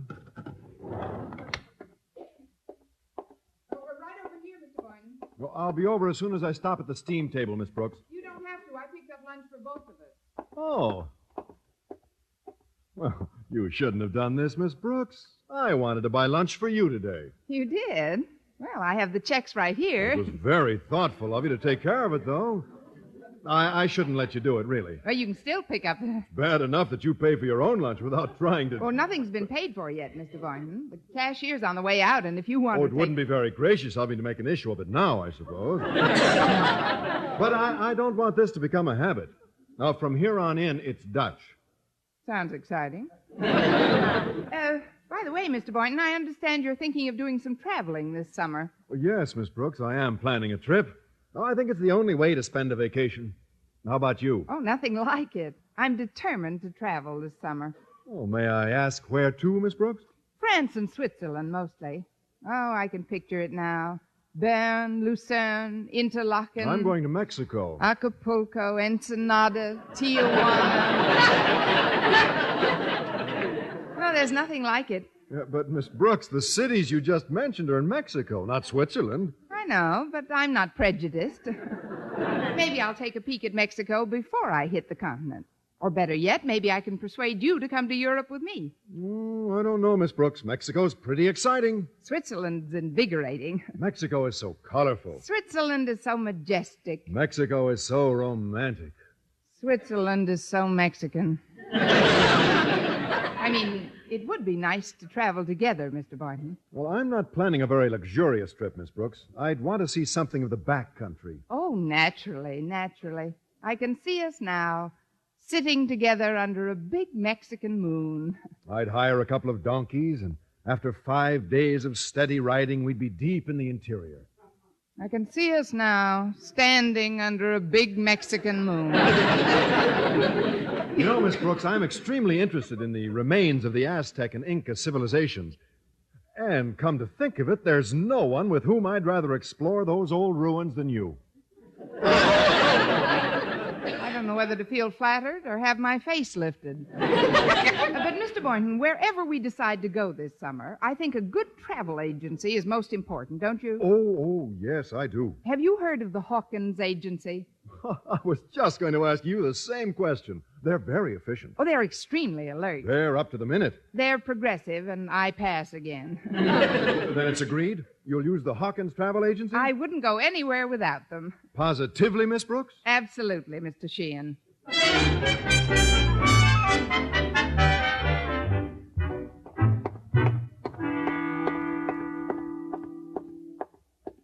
Wait up a minute, Miss Brooks. Oh, hello, Walter. Oh, I'm glad I caught you before your next class. I've been anxious to find out how you did with Mr. Conklin this morning. Wonderfully, Walter. He's promised to use the Hawkins Travel Agency this summer. And better than that, so has Mr. Boynton. Now all I need is one more customer, and it's gay Paris for little me. Yeah, that's cute.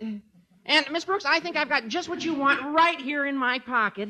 He'd never fit. Oh, you mean another customer? Yeah, exactly. I heard from Harriet that Mr. Stone's coming over this afternoon, and I happen to know that he's extremely interested in traveling this year. Of course, he might be a little tougher to approach than the others, but I've thought of a way around that. Walter, what would I do without you? Ooh, don't even think of such a bleak prospect. Hey, but, Miss Brooks, if you're going to sell Mr. Stone on a trip, you've got to do it graphically. Not just with words, but with gestures and costumes. Yeah, I figured that out, too. In the home economics room is a complete wardrobe designed for the senior show. Oh, there's one black satin gown in particular in there that's guaranteed to make young men old and old men young. Quel garment. Ooh, la la. How do you know it'll fit me? Yeah, the tighter, the better, n'est-ce pas? Well, you want Mr. Stone's eyes to bulge, don't you? Bulge, yes, but I don't want them to roll down his cheeks. I suppose it's worth a try, though. A try? Why, in this dress, you'll look like a continental spy. Please, Walter, I just want to go abroad for the summer. I don't want to be deported.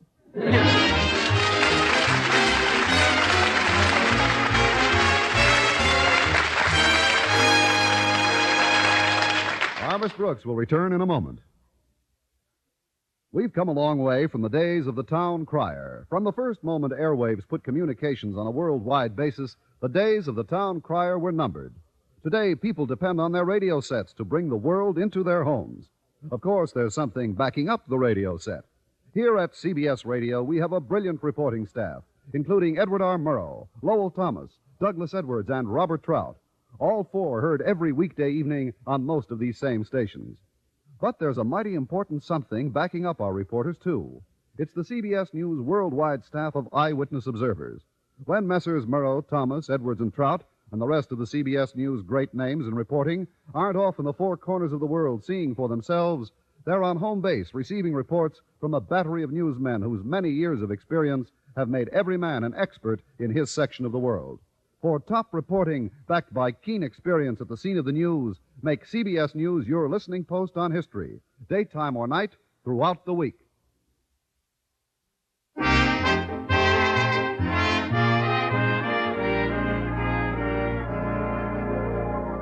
Well, it seems that both Mr. Conklin and Miss Brooks have the same prospect in mind as their third tourist for the Hawkins Travel Agency.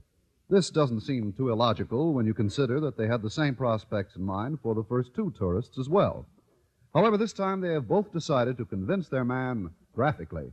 Well, Harriet, if Mr. Stone will fall for the line of malarkey, if he'll act upon my suggestion, that is, if he'll utilize the Hawkins Travel Agency this summer, we'll get a trip to Honolulu for practically nothing. Oh, it sounds great, Daddy. And this costume you've put on should certainly help to convince him. We were lucky to find a flower lei and this uke in the senior show prop box. They go beautifully with that gay Hawaiian shirt you're wearing. Well, we can only hope that... Oh, that must be Mr. Stone now. I'd like to talk to him alone, Harriet. All right, Daddy. I'll go out through your inner office. Good luck. Come in, please.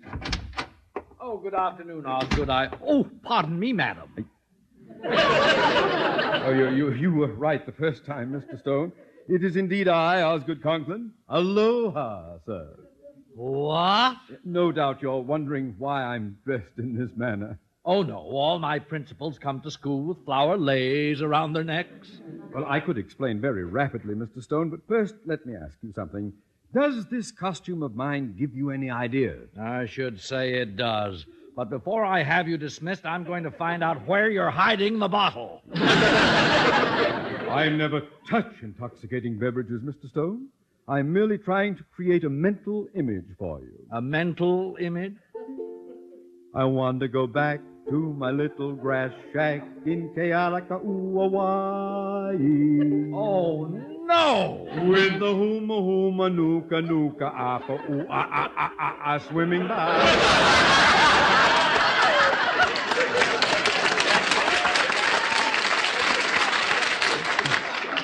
Conklin, put down that ukulele. Pardon me, sir, but it's ukulele. Well, whatever it is, put it away. Have you taken leave of your senses? Why, no, sir. It's just I heard you're contemplating a trip this summer, and, well, I thought I might be able to give you an idea of where to go. No, I could easily give you an idea of where to go. You see, I'm well aware of the efficacy of a graphic description. That's why I'm clad in this fashion. I, Mr. Stone, represent Honolulu. Honolulu? What are you trying to do? Keep people on the mainland this summer?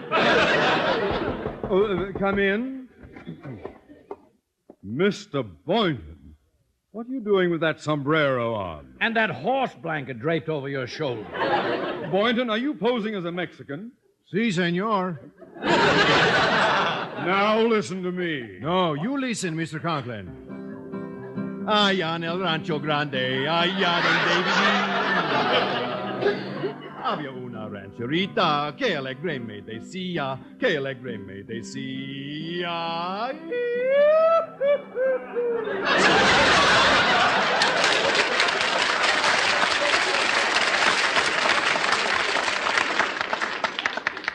Well, now I've seen everything. Between that guitar and your confounded ukulele, Conklin. I think it's ukulele, Mr. Stone. I don't care what you think, Boynton. I didn't mean to upset you, Mr. Stone.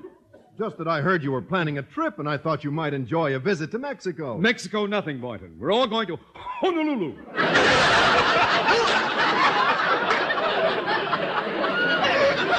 I don't like to contradict you, but I haven't decided yet where I'm going, Leilani. Then I still have the chance. Allá en el rancho grande, allá donde viví. Now cut that out! Conklin, I came over here to discuss the curriculum for next semester. And if I can do so without any further interruptions, I'll be very surprised. Come in. Miss Brooks.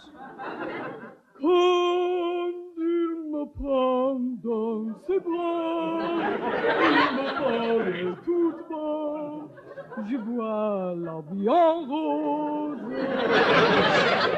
Miss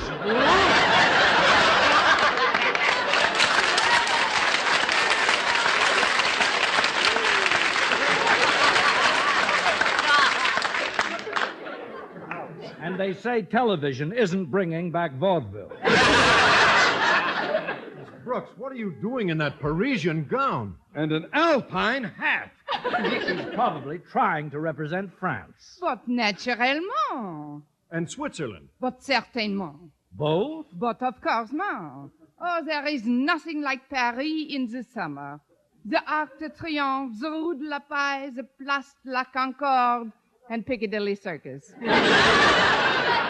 Miss Brooks, Piccadilly Circus happens to be in London. Righto, Governor, but if you were so nearby, you wouldn't want to miss that now, would you? Now, see here, Miss Brooks. Then when you leave Paris, you must come with me to Switzerland.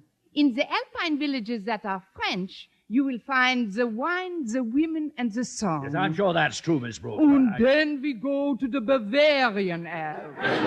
Immediately you notice there is a big difference. A big difference? Yeah.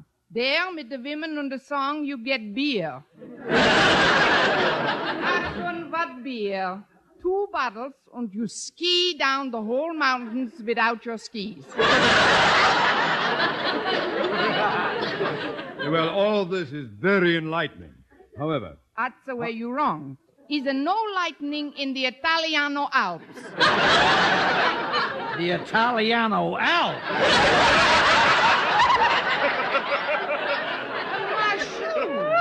What's the matter? You no remember Switzerland's Italiano colony? Pasta Fazool. Well, I don't know about the rest of you, but to me this sounds like Arthur Godfrey and his enemies. Well, I was just trying to convince you to travel through Switzerland this summer, Mr. Stone. I'm afraid I have no intention of going to Switzerland, Miss Brooke. Good. Oh, quiet, Boynton! I'm not going to Mexico either. Of course he's not.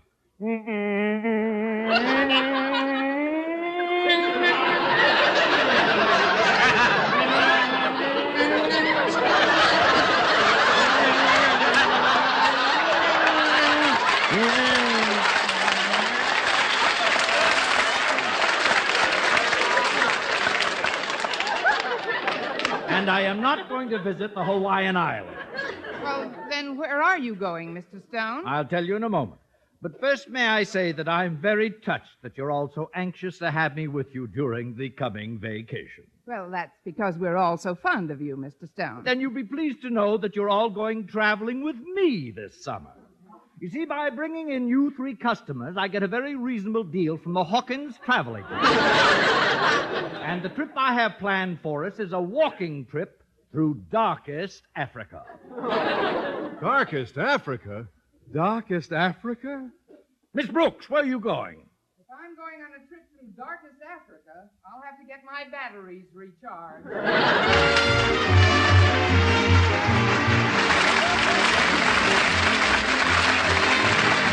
Our Miss Brooks, starring Eve Arden, transcribed, is produced and directed by Larry Burns, written by Arthur Alsberg and Al Lewis with the music of Wilbur Hatch.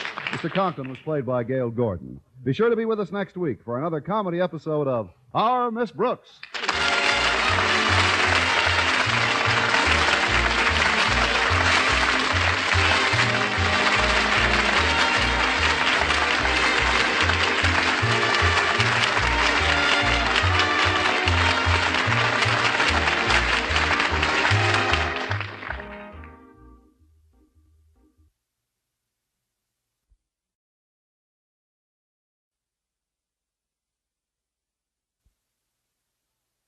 Now, Anacin, the tablets thousands of physicians and dentists recommend for fast relief of pain of headache, neuritis, neuralgia, and Bicidol mints that quickly rid stomach of gastric distress, present Our Miss Brooks, starring Eve Arden.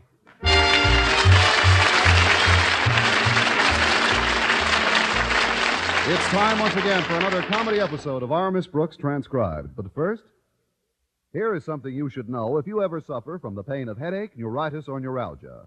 It is an incredibly fast way to ease the pain. It's Anacin, a way countless numbers of people have found superior.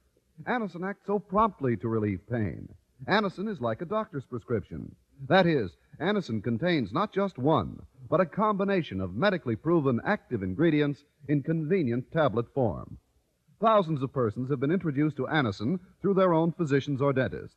But today, these tablets are in such widespread use that all drug counters have them, and everyone can have the benefit of their incredibly fast action. So if you want to relieve the pains of headache, neuritis, or neuralgia, by all means try Anacin on this guarantee. If the first few Anacin tablets do not give you all the relief you want, as fast as you want it, return the unused portion and your money will be refunded. I'll spell the name for you, Anacin. Easy-to-take Anacin tablets come in handy boxes of 12 and 30 and economical family-size bottles of 50 and 100. Ask for Anacin at your druggist's today.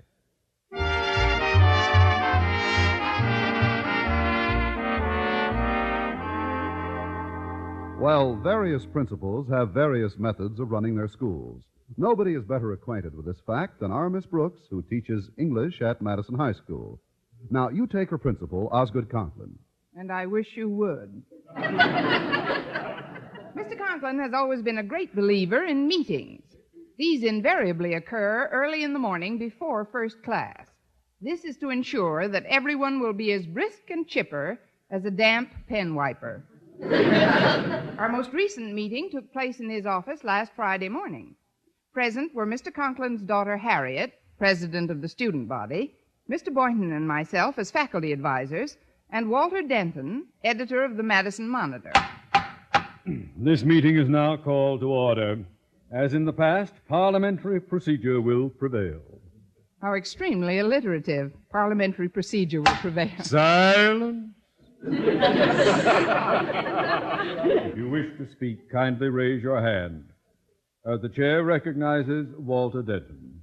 Walter Denton says, "Thank you, Chair." All I wanted to know was, why did we have to get here so early? Couldn't we have held this meeting later? Quiet. The chair recognizes its lack of judgment in recognizing Walter Denton. However, the reason for this meeting can be told in two words. The first one is excessive. And the second? Please, Walter, don't interrupt. That's right, Walter. Just listen. Come on, Mr. Conklin. Drop the other word. The other word is noise. Noise? Excessive noise? That's why we're here? Because of excessive noise? This is beginning to sound like choir practice. What kind of noise do you mean, Daddy? I mean the noises that penetrate this office while I am trying to work. You mean when the students are changing classes? Yeah, and they make sounds like shuffle, shuffle, shuffle. Hey, Charlie, want to play handball after school? I don't know, Fred. Old Lady Nelson might keep me in. I'll be able to tell you during lunch period. Okay, Charlie, see you in the cafeteria. Fred, I bring my lunch. I can't eat that slop in the cafeteria. Well, then how I'd be able to... Oh, shut up!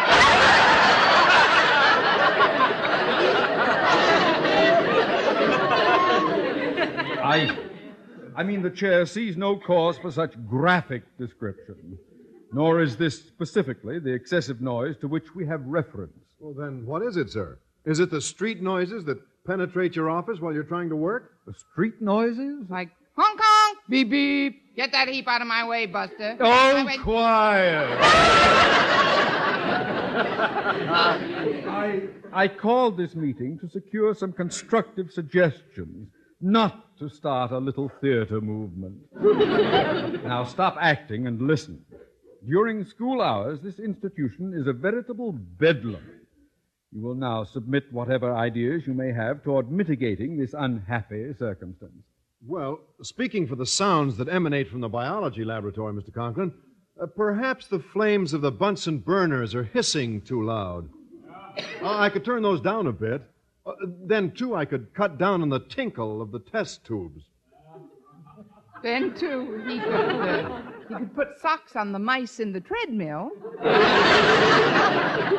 as far as the corridors go, Daddy, you could ask all the students to whisper while they're changing rooms. And if they failed to comply? You might station monitors at strategic points to see that they did. Yeah, or better yet, just string a banner across the hall right outside your office. What would the banner say, Walter? It would just say, shh. That's worse than no noise at all. It is quite apparent to me that now, as in the past, any feasible plan for combating a given crisis must stem from one source and one source alone? Well, that's nice of you to say so, Mr. Conklin, but... I refer to myself. However, before I disclose the cure, I will make known the nature of the ailment. There are only two human sources of irritation to me within the confines of this institution. They are A, the student body, and B, the faculty. How about C, the janitor? What is it we do that bothers you, Daddy? You talk. During classes, after classes, during lunch period, after lunch period. But, Mr. Conklin... And you on the faculty are equally guilty. Guilty? It isn't the volume of jabber that's so nerve-wracking to me, but the fact that all these conversations are directed to but one target. What target is that, Mr. Conklin? Each other. Well, I tried talking to a board eraser one morning, but everybody looked at me funny. If we didn't talk to each other, we'd be talking to ourselves. And what kind of a looking school would we be then? Even you, Denton, should be able to comprehend the fact that when I say each other, I mean the male and female members of the student body and faculty. You know my anti-fraternization law. From now on, there will be teeth in it. I don't understand. Oh, you will, Boynton, you will. From now until further notice, I hereby decree that all members of the opposite sex shall refrain from any conversation not absolutely essential to school business. Boys and girls will sit on separate sides of the classroom, and during lunch period, male and female teachers, as well as students, will occupy two different sections of the cafeteria. Daddy, that's positively medieval. It's worse than that. It's medieval tyranny. If I may borrow an expression from the undergraduate body, Denton, turn blue.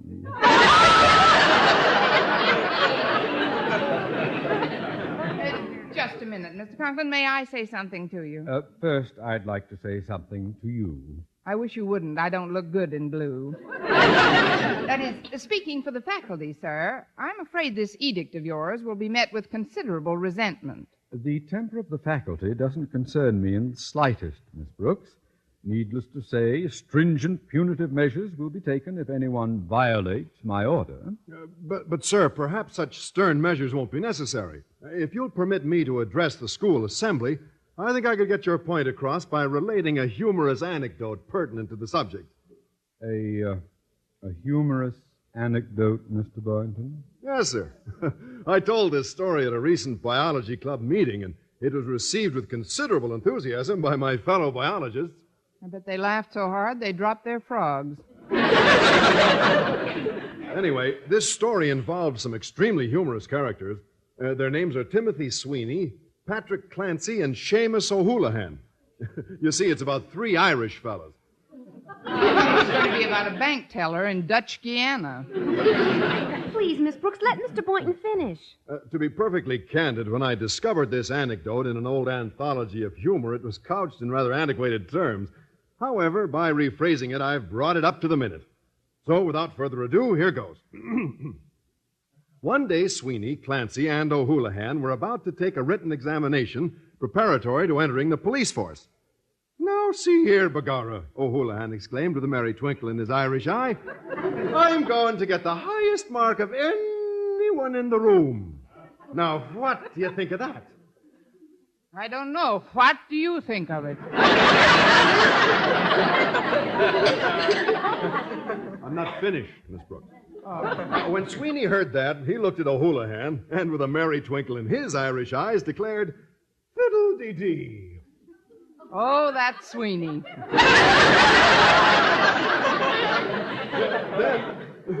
Then Clancy, with a merry twinkle in his Irish eyes, averred, "Faith, and you'll get the lowest mark. Beach Avers." Well, sir, they had no sooner begun taking the test when, lo and behold, a mounted policeman's horse wandered in. With a merry twinkle in his Irish tail. Please be quiet, Miss Brooks. Oh, let her talk. I didn't mean to interrupt. Thank you. After O'Houlihan turned in his test paper, Clancy and Sweeney accosted him, somewhat chagrined.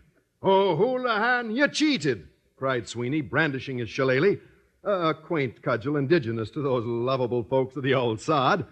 Then he said, "We saw you peeking at the answers in the back of the book." "Well," O'Houlihan retorted somewhat testily, "I vowed I was going to get the highest mark of anyone in the room. Now, I knew that fair and square I could get a higher mark than you, Sweeney, and a higher mark than you too, Clancy, by the same honest means. But when that horse came in to take the test, I thought I'd better cheat."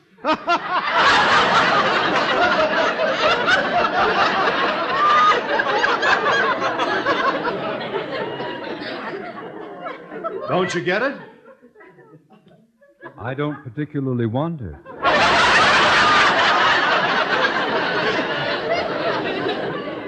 Now, what has that anecdote got to do with the current situation? Well, it's about cheating, Mr. Conklin. Someone violates your ban against conversation between the sexes. That's a form of cheating. A form of cheating? One of the duller forms, I'd say. Well, we've wasted enough time. Since there seems to be some doubt as to the efficacy of my plan, I shall put it to the acid test. What do you mean, Daddy? In accordance with my democratic principles, I shall put it to a vote at this meeting. All opposed to my plan will signify by saying no. No. All in favor say aye. Aye. The ayes have it. Motion carried. But, Mr. Conklin, what about our nose? Keep it out of my business. Aye, aye, sir.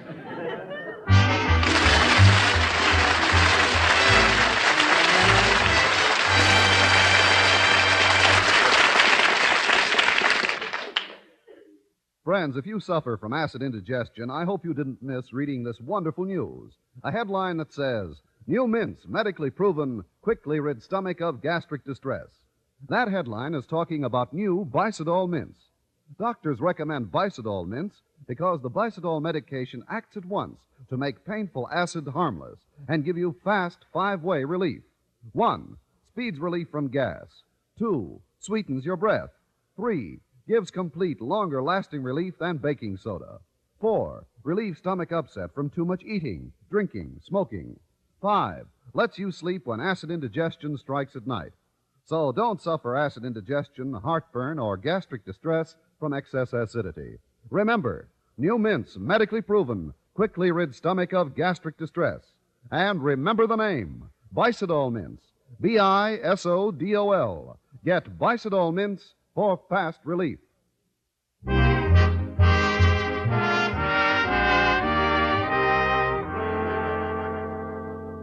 Well, at lunchtime, one half of the school cafeteria was roped off for males and the other half for females. But despite this barrier, Walter Denton managed to slither past my table and surreptitiously slipped me a cryptic note. The note directed me to report to an abandoned stockroom in the basement, and it also contained the secret password by which I could gain admittance. I was loath to take part in such sneaky maneuvers, so I didn't report to the appointed room until 3 minutes later.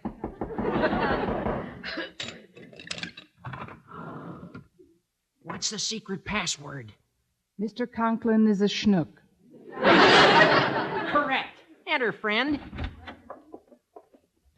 Well, what do you think of this old abandoned stockroom, Miss Brooks? I think we ought to abandon it.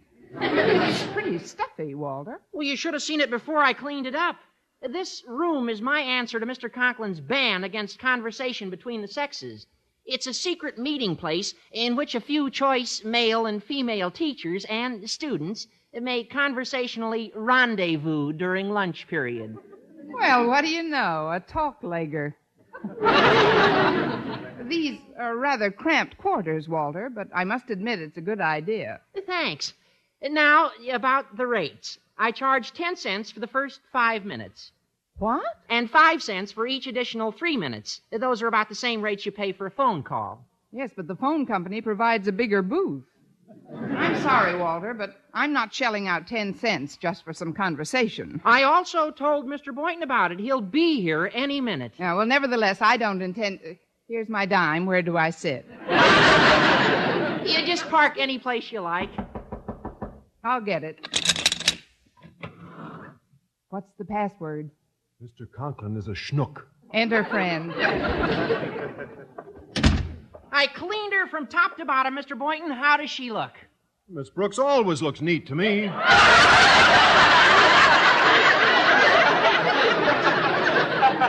What he meant. You give Mr. me Boynton. 10 cents and she's yours for 5 minutes. What on earth would I do with Miss Brooks for 5 minutes? Let's pay an extra $50 and figure something out. The 10-cent fee is just for the use of the room, Mr. Boynton. Just for the room? 10 cents? Well, that's exorbitant, Walter. It's outrageous. It's unreasonable. It's... Try bejabers. Bejabers, it's too much. Well, those are my rates. It's only fair I get something for my labors, Mr. Boynton. This morning, this was just a musty old room loaded with dust, cobwebs, gophers. Gophers? They've left. They didn't like the rates either. This is no time to economize, Mr. Boynton. Don't you think it's worth 10 cents to be able to sit around and chat with members of the opposite, you should excuse the expression, sex? I suppose you're right, Miss Brooks. Do you have 2 nickels for a dime? Yes, I have. Well, give them to Walter. I don't happen to have a dime on me. That's the quickest way I was ever beaten out of a dime. Walter, do you have 10 pennies for 2 nickels? Yes, I have. Well, keep them. I don't have 2 nickels. I'll put you on the cuff for today, Mr. Boynton. I'll go. What's the password? Mr. Conklin is a schnook, but he really isn't, Miss Brooks. Come in, Harriet. Oh, hello, Harriet. Hello, Mr. Boynton. Hi, Walter. Harriet, my beloved, all this gloomy morn I have prayed for this magic-laden moment when you would come to me on the wings of love. That'll be 10 cents, please. 10 cents? That's a nickel a wing. That's the price we must pay for your father's folly, Harriet. Oh, please don't be too harsh on poor Daddy. The reason he's become so antagonistic toward fraternizing is because of Mother. Your mother? Yes, Miss Brooks. Mother isn't due back home until this afternoon. For the past week, she's been visiting Grandma in Montrose, and Daddy's missed her dreadfully. Why, it's become an obsession. Wherever he looks, he sees boys and girls together. Him and Mamie O'Rourke.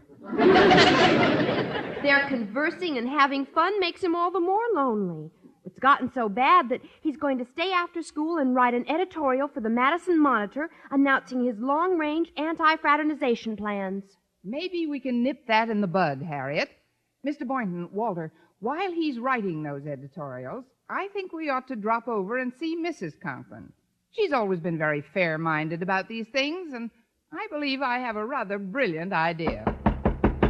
Excuse me. What's the password? I am a schnook.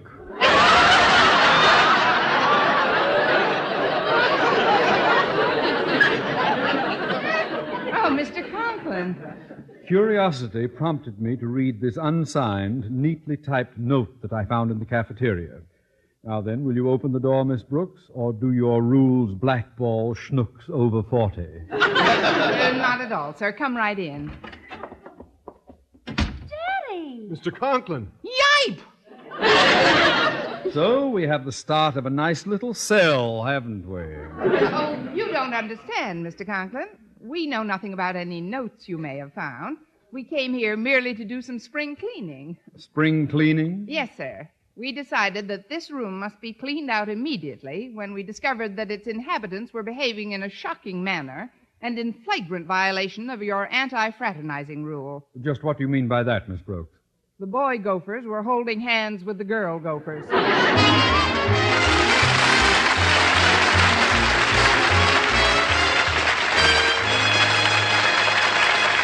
Our Miss Brooks will return in a moment.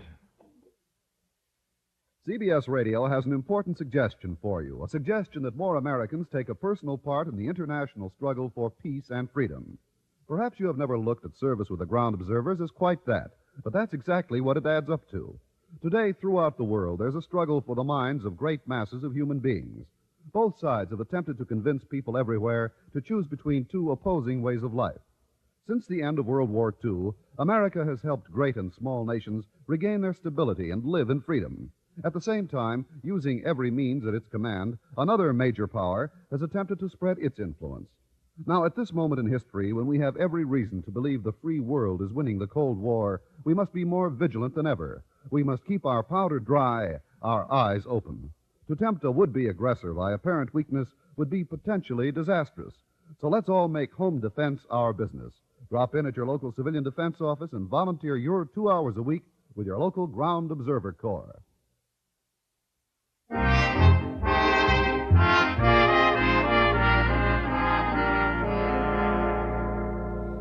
Well, with Mr. Conklin's rigid anti-fraternization rule, Madison High seemed like an occupied country under the heel of a conqueror's boot, rather than the charming, pleasant little prison it had always been. It was obvious something drastic would have to be done about the rule, and that night, with Mrs. Conklin's assistance, we set out to see if we could abolish it. I'll go lend a hand to Mrs. Conklin and Harriet in the kitchen, Miss Brooks. All right, Walter. And need any help setting the table, Mr. Boynton? I'm afraid I do. I'm not much good at this sort of thing. Would you give me a hand? Both. I mean, you're doing fine, I think, but you ought to set those shakers at the far end of the table. Oh, yes. Excuse me, Miss Brooks, but you're standing in the way. Unless you move, I'll have to squeeze past you. I know. Get going. It won't be such a tight squeeze, Mr. Boynton. Just try it for size. Oh, okay. I'll just get you. I'll never get through that way. Now, maybe if I slant my shoulders, I can get through. Oh, Miss Brooks, I'm stuck. So I was wrong. Kiss me.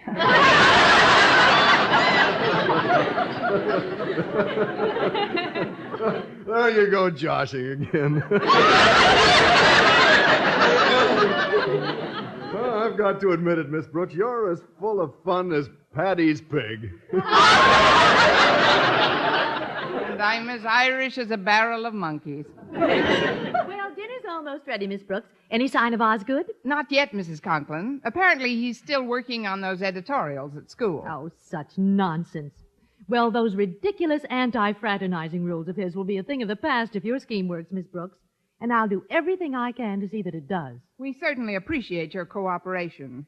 I'd better move those casserole dishes to the other side of Mr. Boynton. I'm busy mixing the salad, Miss Brooks. You'll have to walk around me. Sounds like a fascinating trip. Mother, Daddy's car just pulled into the driveway. Yeah, and he's got a big bouquet of roses. Oh, dear Osgood, he has missed me, hasn't he? Oh, goodness, I mustn't get sentimental if your scheme's to work, Miss Brooks. We'll see how he likes a taste of his own medicine. Martha! Martha! You, my wandering lovebird! Your mate is home! Well, fly into the dining room, Osgood. Martha, come into my arms. Please, no fraternization. What? Miss Brooks, Boynton, Denton. Hi, Mr. Conklin. Long time no see. Be jabers. What is the unholy three doing here, Martha? We had no place to go, so Mrs. Conklin invited us to dinner. You see, sir, Mr. Boynton's apartment's being painted today. So is my house. Mine, too. Isn't that a coincidence? We made a deal with the same paint company. They only paint one day a week. On Friday. That's why they're called the Friday Paint Company. I see. Martha, if you'll step into the den with me where we can be alone. Sorry, Osgood. No fraternizing. Darling, what are you saying? I'm your husband. That's no excuse. Take off your hat, Osgood. Dinner's ready. But, lover girl, I've missed you terribly. Look, I've brought you flowers. Dump them in the salad bowl. I mean, get a vase, Walter. Now, let's have dinner before it gets cold, shall we? Dinner, yeah. You sit down here, Martha. The seating arrangements are not up to you, Osgood. Since Miss Brooks has helped me to prepare this meal, I've asked her to take charge of serving it. She says she's learned some wonderful methods at Madison. Take over, Miss Brooks. Thank you. You are to be seated at the head of the table, Mrs. Conklin. Harriet, you'll sit to her right, and I'll sit to her left. Mr. Conklin? Yes? You're to have dinner in the kitchen. In the kitchen? With Mr. Boynton and Walter Denton. In this way, the males are separated from the females. Oh, but this is absurd. I haven't seen my wife in a week. This is the way you run things at school, Osgood, and you've got to practice what you preach. Now, into the kitchen with Walter and Mr. Boynton. But, sweetie pie...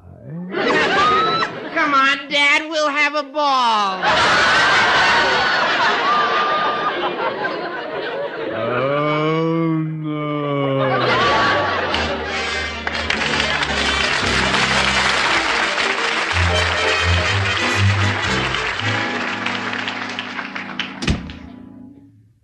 Oh, it's a lovely full moon out tonight, Mr. Conklin. How did you enjoy it in the garden? Frankly, I found it rather unromantic sitting on the hammock between Boynton and Denton. Well, Miss Brooks and Harriet and I are having loads of fun playing bridge, Osgood. Oh, bridge, you need a fourth? Sorry, no fraternization.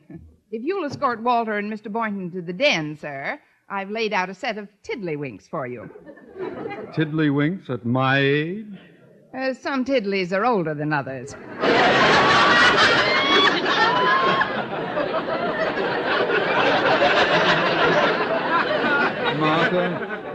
Martha, I haven't been alone with you for 1 minute during this entire evening. It's almost midnight. Well, so it is, Osgood. And it's time we turned in. High time. Let us retire to our bedroom, Martha. Good night, Miss Brooks, Miss Boynton. You know their homes are being painted, Osgood. I've asked them to stay over with us. What? What are the sleeping arrangements to be, Miss Brooks? Well, there's only one feasible scheme.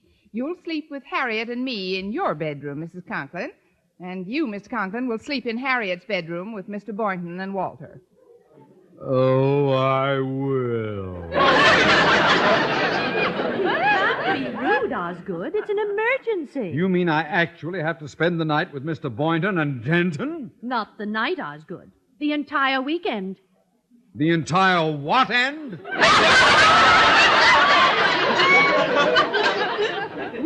Weak, sir. The way you're beginning to feel about your plan at school. Oh, Miss Brooks, you're right. Not only am I outnumbered, I've been outmaneuvered. However, if I agree to cancel my ban on coeducational conversation at Madison, do you suppose you and your cohorts could find some place to billet yourselves? I'm sure we could, Mr. Conklin. We could all go home. Home? But what about the painters? Oh, haven't you heard? The Friday Paint Company went on strike this afternoon. On strike? Yes, it seems they want longer brushes and a shorter day.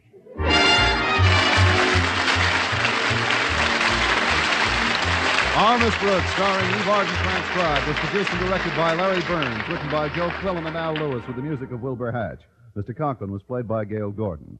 Others in tonight's cast were Dick Crenna, Bob Rockwell, Gloria McMillan, and Paula Winslow. Be sure to be with us next week for another comedy episode of Our Miss Brooks.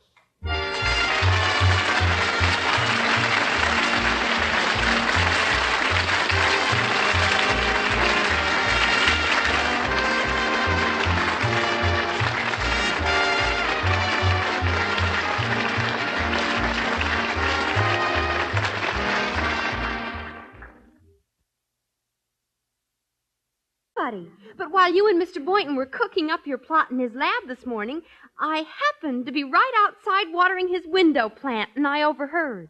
You and your crazy mixed-up long ear. Did you tell anyone what you overheard? Oh, not a living soul. Just Walter Denton. He wants to try to land a job with the Deacon's troop, too, Miss Brooks. He's sure his father will give him permission to leave home for a month. Permission? His father would probably swap him for an undernourished tapeworm. Look, Harriet, if you say a word about all this to your dad, you'll spoil everything. He'd be furious. Oh, he'd be jealous, too. About that $500 a month job, I mean. Last week, Mother cut Daddy's allowance, Miss Brooks, and she said he won't be able to go anywhere on his vacation unless he earns some extra money to pay for it. Golly, it looks as if poor Daddy will be stuck in town all summer. Hold it, Harriet. Who goes there? A member of the underground. Who? Walter Denton, the vagabond lover. Come on in, Rudy. Look, Miss Brooks, I brought 3 tambourines for you, me, and Mr. Boynton, partner. Oh, hi, Harriet. Oh, isn't it exciting, Walter? I just can't wait to see Deacon Jones in person. With a name like the Deacon, I'll bet he looks real dignified. Hold it. Who goes there? It's Mr. Boynton. Hey, what's in the box, Mr. Boynton? Some minstrel show and square dance material, Walter. I'll have it opened in a second. I was hoping it was food. I haven't had lunch yet. Oh, I'll be glad to get some sandwiches for us, Miss Brooks. Oh, that's very nice of you, Harriet. Don't mention it. I'll be back in a little while. Look at this, Miss Brooks. A big book of minstrel jokes and a beautiful banjo. Just listen to this tone. Gee, Dad, it's a Wurlitzer. When I pick My Dog Has Fleas on the banjo like that, Miss Brooks, we spring our first humorous anecdote. You can read it right from the book. Here you are. Thanks. What's that you played on the banjo, Mr. Interlocutor? My dog has fleas. Funny kind of a dog. My dog has pups. Oh, no.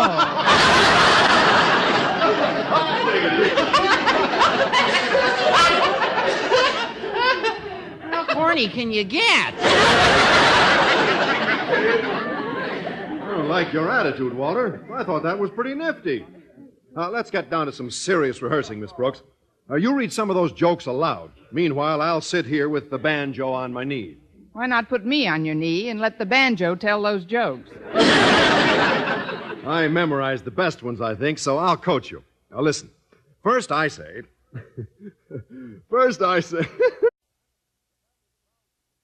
Now, Anacin, the tablets thousands of physicians and dentists recommend for fast relief of pain of headache, neuritis, neuralgia, and heat, the liniment that's strong yet does not burn.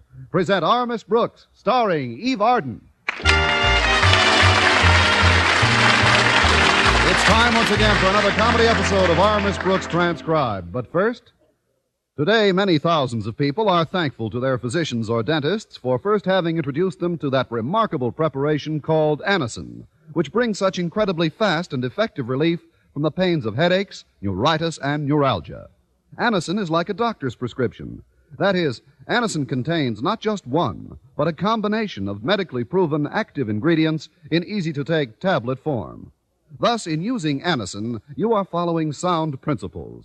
So ask for Anacin at your drug counter next time you suffer pains from headaches, neuritis, or neuralgia. Try these tablets on this guarantee. If you don't feel Anacin gives you all the relief you want, as fast as you want it, your money will be refunded. Easy-to-take Anacin tablets are available everywhere in handy boxes of 12 and 30 and economical family-size bottles of 50 and 100. I will repeat the name for you, Anacin, A-N-A-C-I-N.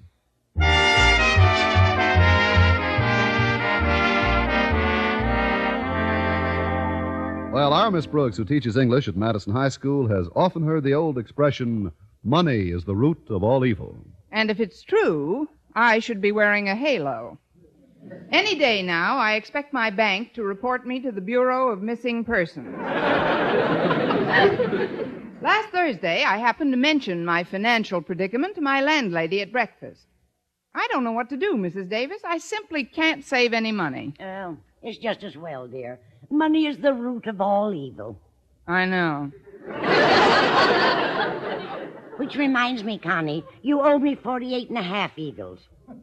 I mean dollars. Your rent is past due. Let's not live in the past, Mrs. Davis. I'd be happy to pay you if I had the money. You know that. Well, of course I do. Let's forget all about money and discuss something pleasant. Summer's just ahead, Connie. Where are you going to spend your vacation? Well, I thought I'd pack all my clothes and go to the Riviera. The Riviera? That's a pawn shop on the other side of town. Sam Riviera runs it. Well, if I were in your spot, I'd try to get a job with the Deacon. The Deacon? Deacon Jones. His square dance troupe is playing town hall this week. My goodness, you should hear that old Deacon swing out on his crazy mixed-up fiddle.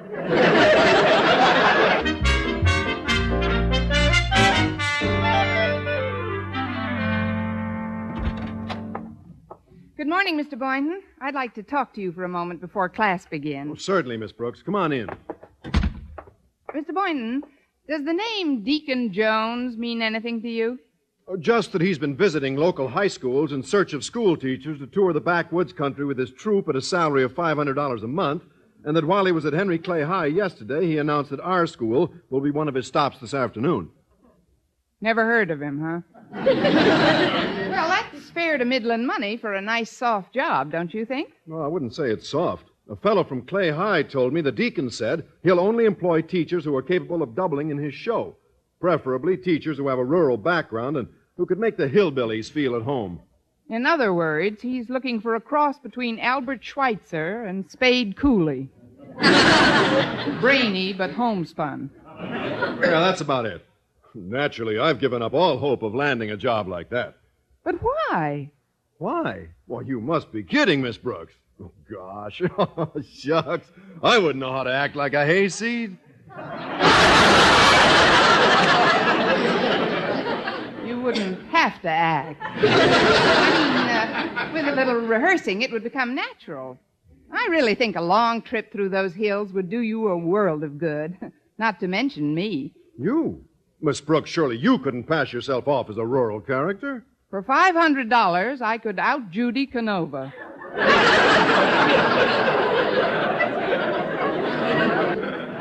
Yeah, that's a lot of money, all right. I'll tell you what, Miss Brooks.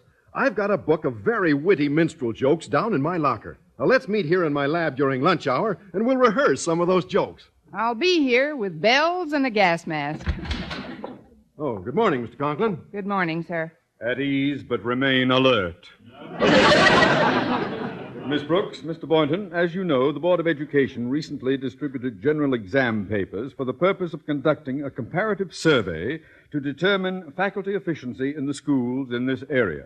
Yes, sir. A total of 7 high schools participated in the test, and Mr. Stone, the head of the board, just called to tell me the results. Oh? Where did our school come in, sir? Dead last, ma'am. My heart goes out to our students in this hour of shame, Miss Brooks. The blame for their abysmal showing in the test must, of course, be laid at the doorstep of our teachers. But, Mr. Conklin... Good students are made, not born. The failure of our students actually reflects the shocking inability of you teachers to cram some knowledge into their into their willing minds. Henceforth, I'll permit no faculty fraternizing during school hours. And I shall now tack a notice on the bulletin board to that effect. That will be all. Goodbye, Mr. Conklin. Bye, sir. Gosh, if we're forbidden to fraternize, we won't be able to rehearse before Deacon Jones comes over this afternoon. Not here in the lab, at least. I know, Mr. Boynton. We'll go underground. Underground? We'll meet in the supply room downstairs. Mr. Conklin hasn't been there in weeks. Well, it's risky, but we'll just have to chance it. After all, our entire summer is at stake. $500. And a whole month in each other's company, Mr. Boynton. You and me. Traveling from city to city, just the two of us. Just think of those nights. What the heck with the nights? Think of those days, sightseeing. Searching for curious fossils in strange places. I think I've found mine.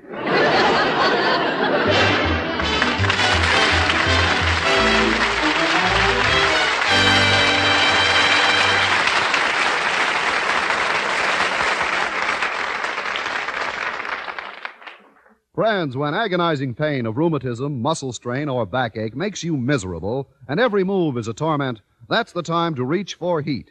H-E-E-T. Heat. The liniment that's strong, yet does not burn. The moment you apply it, you can feel heat's soothing warmth working to relieve your painful miseries. That's because heat penetrates deep, brings immediate relief to sore, aching muscles. Wherever you ache, just brush on heat. Heat penetrates deep, keeps working for hours to bring wonderful, soothing comfort to the painful, aching area. Your pain seems to disappear. Heat isn't oily, sticky, or messy. You just brush on heat with a handy applicator that comes with each bottle, and it dries in seconds. So remember, when pain of rheumatism, muscle strain, or backache makes you miserable, heat's penetrating warmth gives you fast, long-lasting relief. Get heat, H-E-E-T. Heat, the liniment that penetrates deep to bring immediate relief.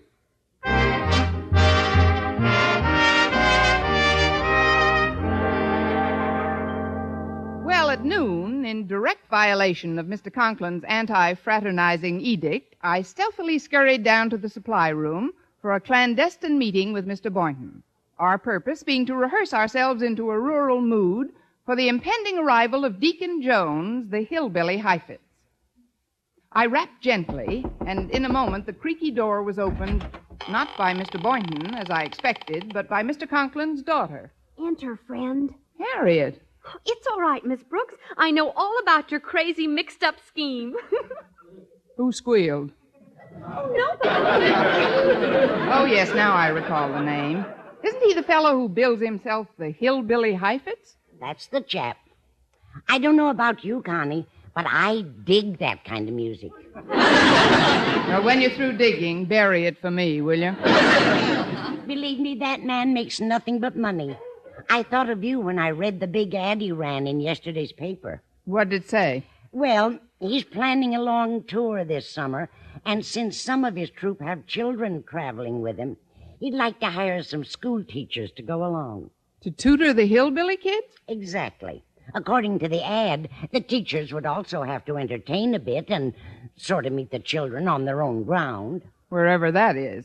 You know what I think, Mrs. Davis? I think the deacon has snapped his mental G-string. All the absurd ideas. The salary offered is $500 a month. $500?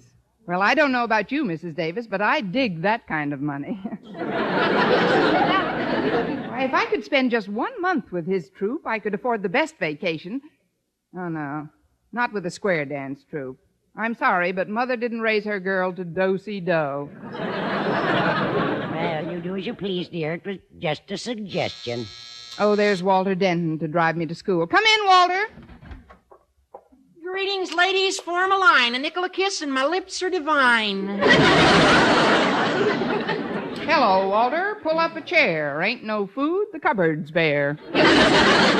Why the square dance greeting, Walter? Yo, I'm on a hillbilly kick, Mrs. Davis. When I was in the malt shop with some kids last night, we turned on the radio and got town hall. We danced for 1 solid hour to the music of Deacon Jones. And, Miss Brooks, I have news. If you'd like to earn $500 a month this summer, there's an ad. Mrs. Davis told me about the deacon's ad, Walter, and I'm not interested. Well, okay. So maybe Mr. Boynton would be interested. The way he's been cutting down expenses lately, he could probably use that money.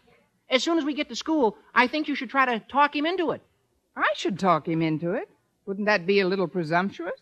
Yeah, maybe you're right. I really think a job like that would be a great experience for you, Miss Brooks, but now I can see where it might not be so hot for Mr. Boynton. I mean, after all, he's a single guy. Wouldn't know anyone in the troupe but you. Have to spend all his time with you, night after night. Just like being married, traveling around, night after night. Like I say, as soon as we get to school, I'll try to talk him into it.